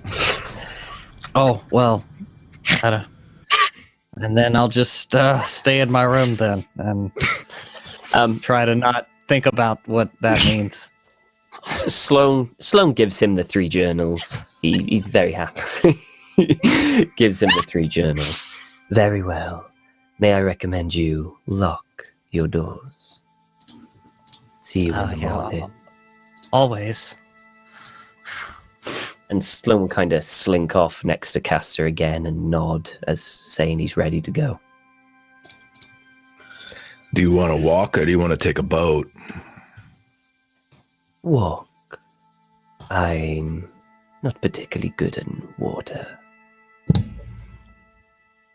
All right. So you two are headed out. Steph's staying in and reading, and Mildred's on her date. So, Mildred, it's not long before William Brophy will come knocking on your door. I get myself all freshened up, floss the dentures a little bit, Everything's all good.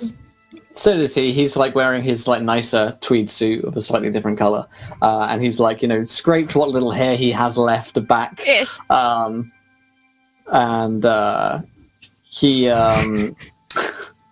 he kind of knocks on your door and says, "Oh, aren't you looking fabulous? Oh, just delightful, Miss Millie."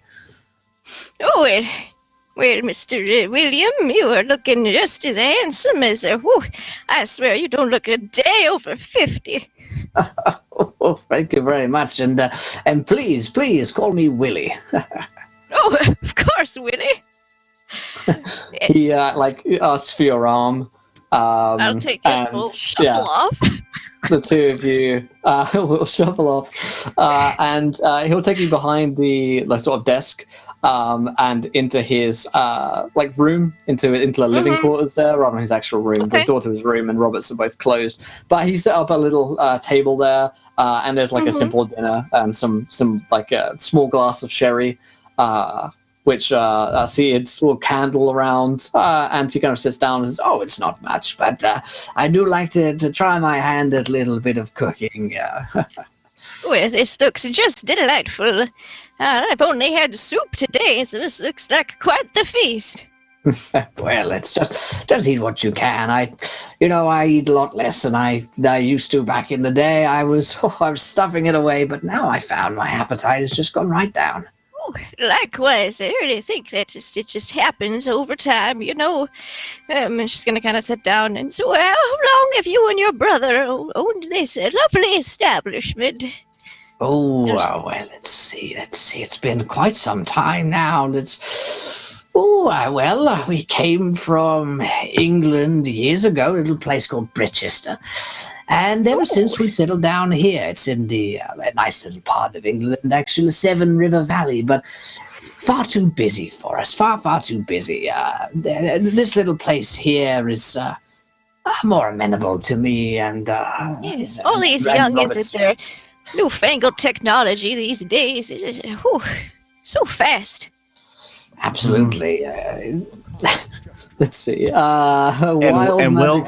ahead. Well, I'm going to give it a few minutes, knowing after they're going to get together around 9:30. And then Seth is going to take one of his main reading lamp or light in the room and just kind of throw some water on the bulb so it'll pop out, and then call the office. Yeah. This is amazing. Willie gets a wild magic surge from the 2 and a nat 20. He's going to need it to give Mildred a good time, apparently.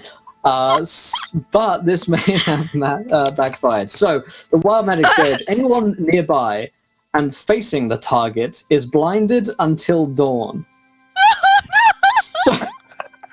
So, what happens, Mildred, is you hear this kind of like pop go off somewhere, which is Seth, breaking the thing, the light, and at the same time you kind of jump, and as you jump, your glasses are knocked off and they crack.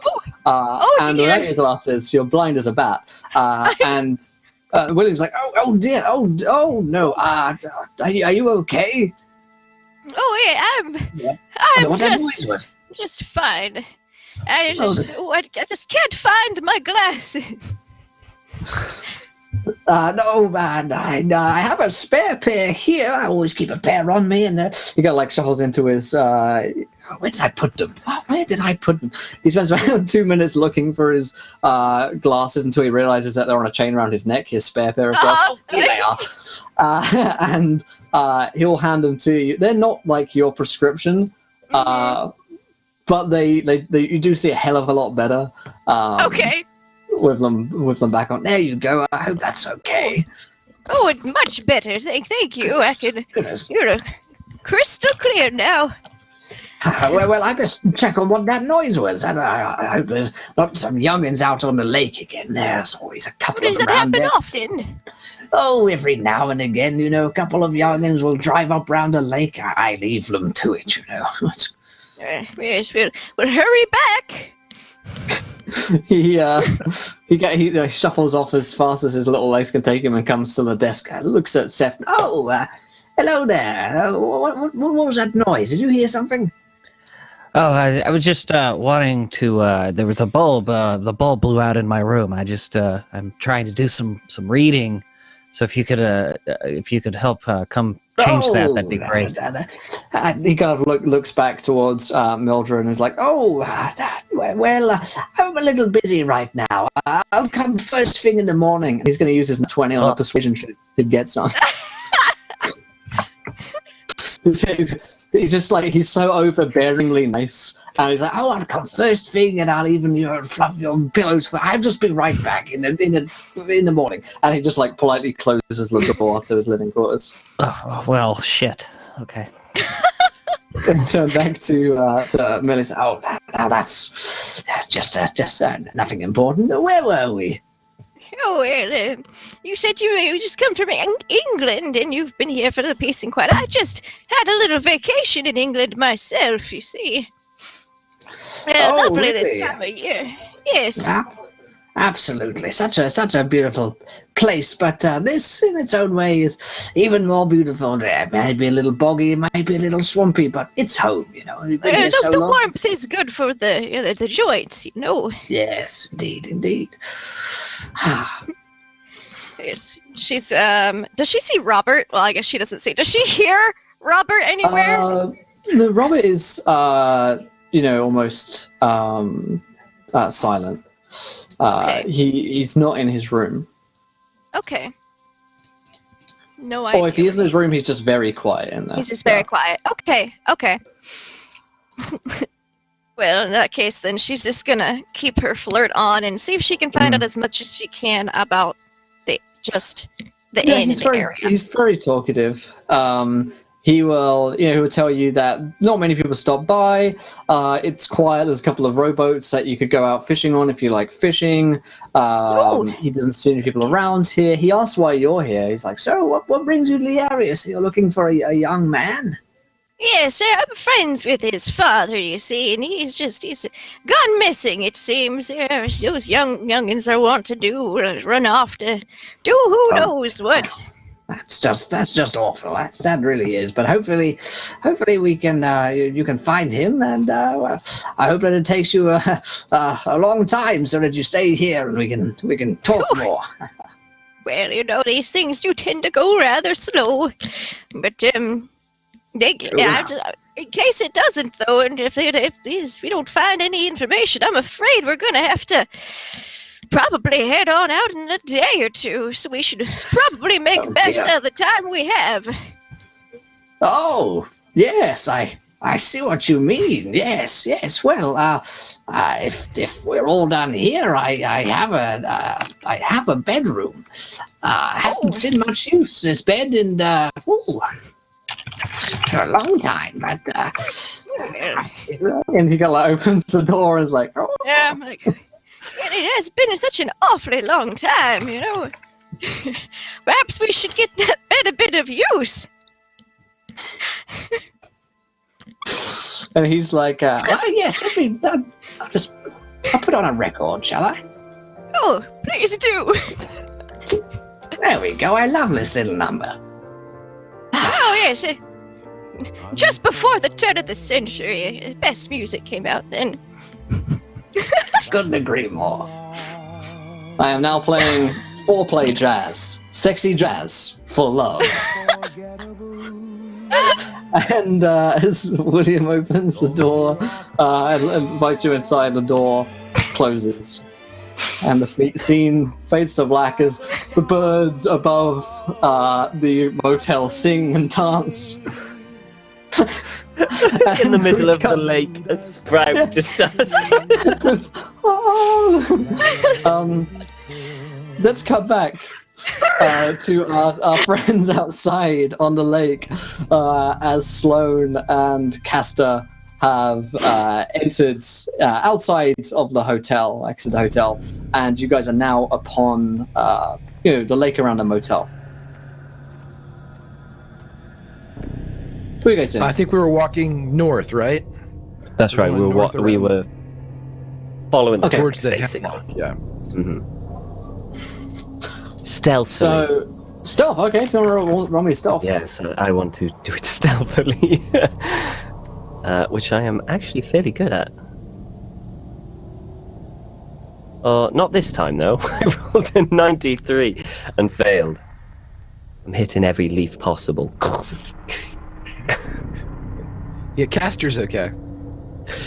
Okay, yeah, Castor makes it, but Sloane is pretty much traipsing through this area pretty loudly. As you go exploring round to the north, you're walking around hemlock trees, and you can roll me here both spot hiddens. Spot hiddens. Okay. 25. That's a hard success. Success Nice. for me too. It's pretty nice. Your spot hidden rolls as you're going around here with flashlights will reveal a pair of very odd tracks in the form of footprints with one missing shoe and no big toe. The tracks lead into the woods and even deeper to the north. What the hell?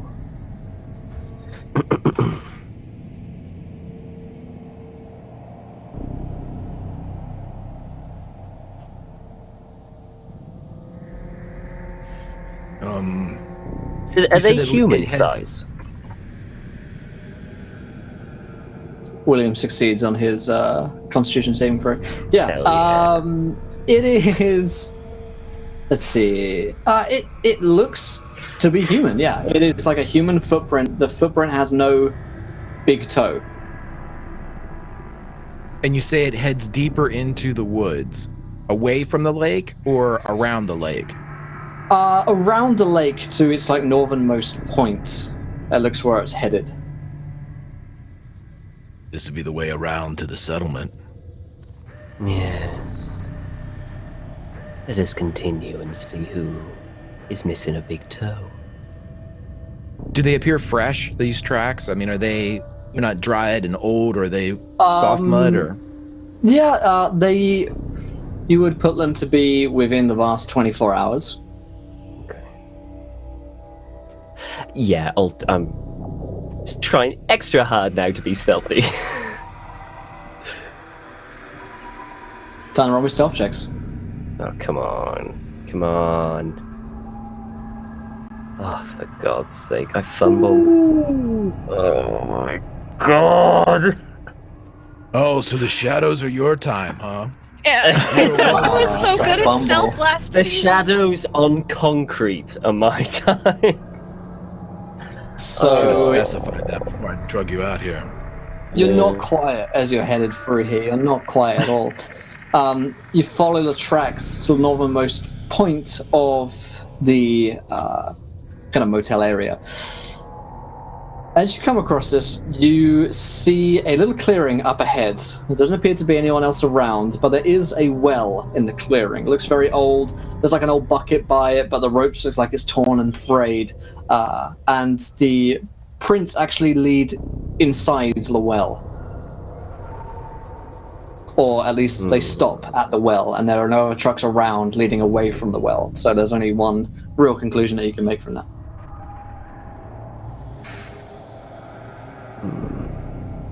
Hey, Avalanche, what do you think here? You want to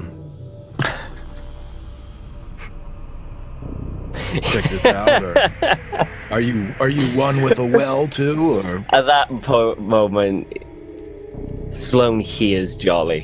When he says that, hears Jolly and kind of gives a little smirk. I guess we could check out the well. Stealthily, go up to the well and have a look inside. Taking a look inside, it leads down into darkness and does not appear to have a bottom that you can see. There's nothing really of interest that you can see in there at that point. I pick up a stone and let it drop. Yeah. See how long it goes. Yeah, you'd surmise that the well would be like pretty much like standard well length. Mhm. If you were to fall down there, it would certainly hurt a bit, but Any it's not water? so deep as to be bottomless. Yes, there any there is water water? down there. You hear like a plop of it dropping into water. Though you're not sure how deep that water is, of course.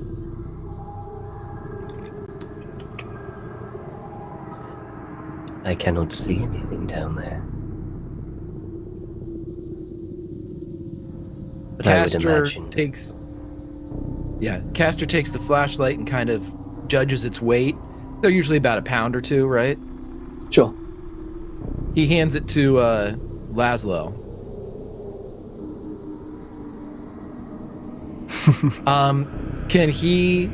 Is there a bucket here? Yeah.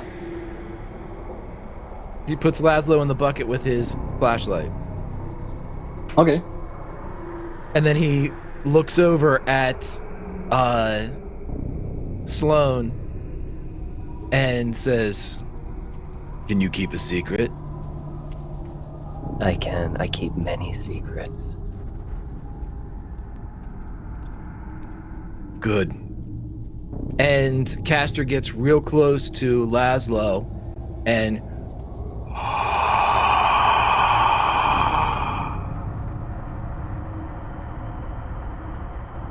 Castor turns back around and goes, "Good, because I really didn't want to go down there." You are an interesting family. That's what they told us at St. Francis. And then he starts lowering the monkey down into the well. We're going to cut away as you leave Laszlo down there, and indeed away from the motel entirely.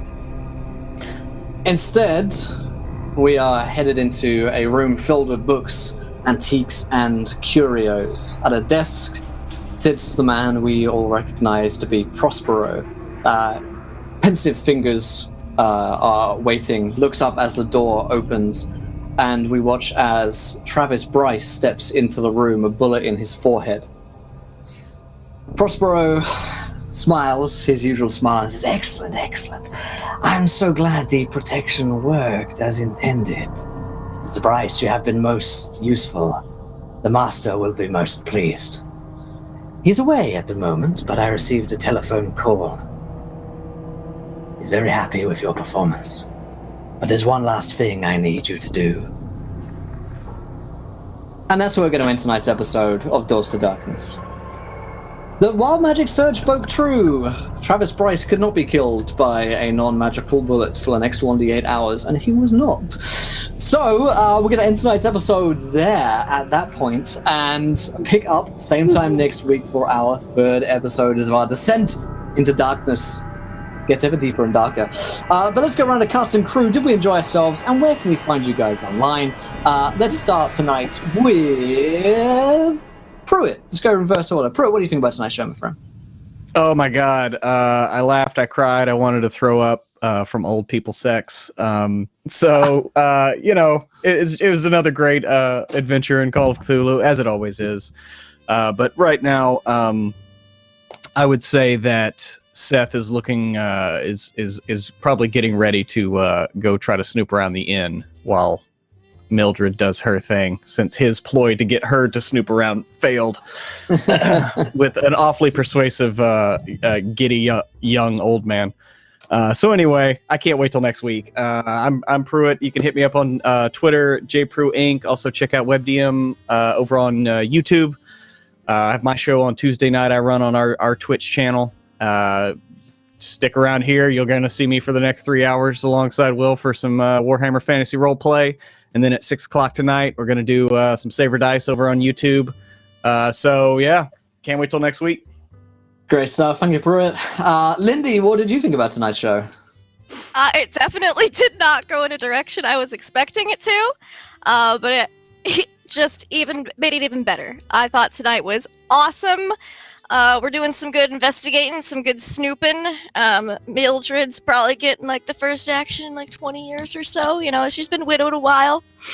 Serves as a good distraction for these boys to get stuff done because they're not blind and half deaf. But yeah, I can't wait for next week. I literally can't wait.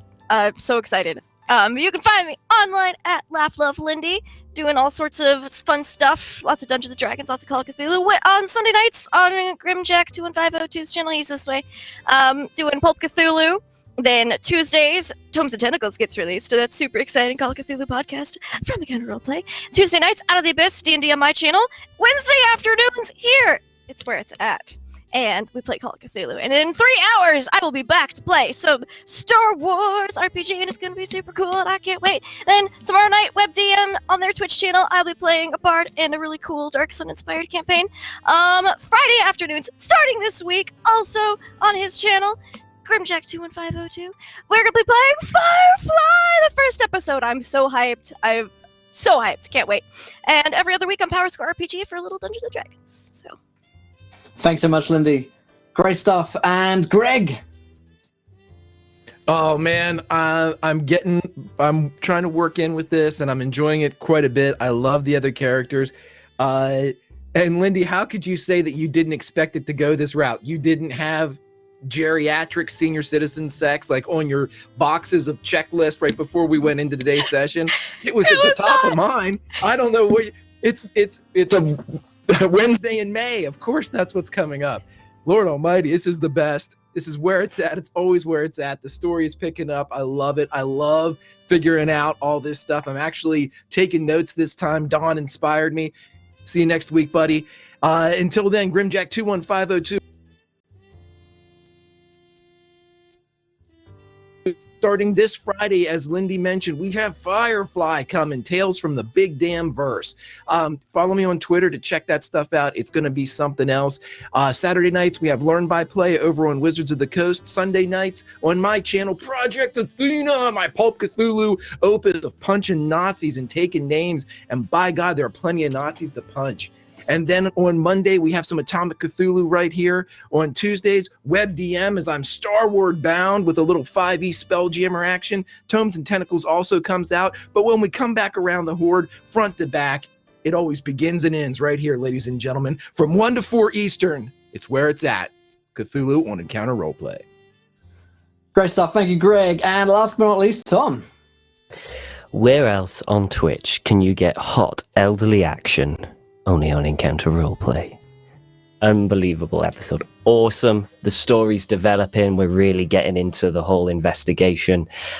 I really like it. I really enjoy the whole investigation part of Call of Cthulhu. It normally happens at the very beginning, then it gets steadily more action-packed as you go along. But the whole thing is, I just love the investigation, like putting all the clues together. It's brilliant, and I just can't wait for next week. Myself, I'm Redundant UK. You can check me out on Twitch. I stream Monday, Tuesday, Thursday, Friday, and sometimes on the weekends. Variety stream. I'll stream anything and everything, mainly Stormleaf-based games, though. Also, I am part of larpbook.com. Everything you need to know about LARPing and everything like that, go to it. Check out larpbook.com. There's podcasts, videos, articles, everything you could possibly want to know about LARP. You can also check me out on Twitter at redundant_UK. If you want to get hold of me, that's probably the best way to get hold of me, or just check me out on Encounter Roleplays chat. I'm normally in there lurking. Awesome. Thanks so much, Tom, and the whole cast and crew. Looking forward to next week. We'll get Dom back with us. The whole cast and crew will be investigating the disturbances in Squatters Lake Motel. What's happened to James Fraser? What on earth is happening to Travis Bryce? And who the fuck is Prospero? We'll find out next week. But stick around. We have got Warhammer Beneath Dark Bowels. Jim Davis is going to be in the DM seat. Pruitt's going to be joining me again. We've got Alice, we've got Charlie, and we have, unfortunately, Gareth joining us as well for the next game. So look forward to that. We'll see you guys in a couple of minutes' time. We're going straight into it. We'll see you guys soon. Until next time, try not to throw too many net ones. We're going to be laughing when you do. Good night, everybody. Bye.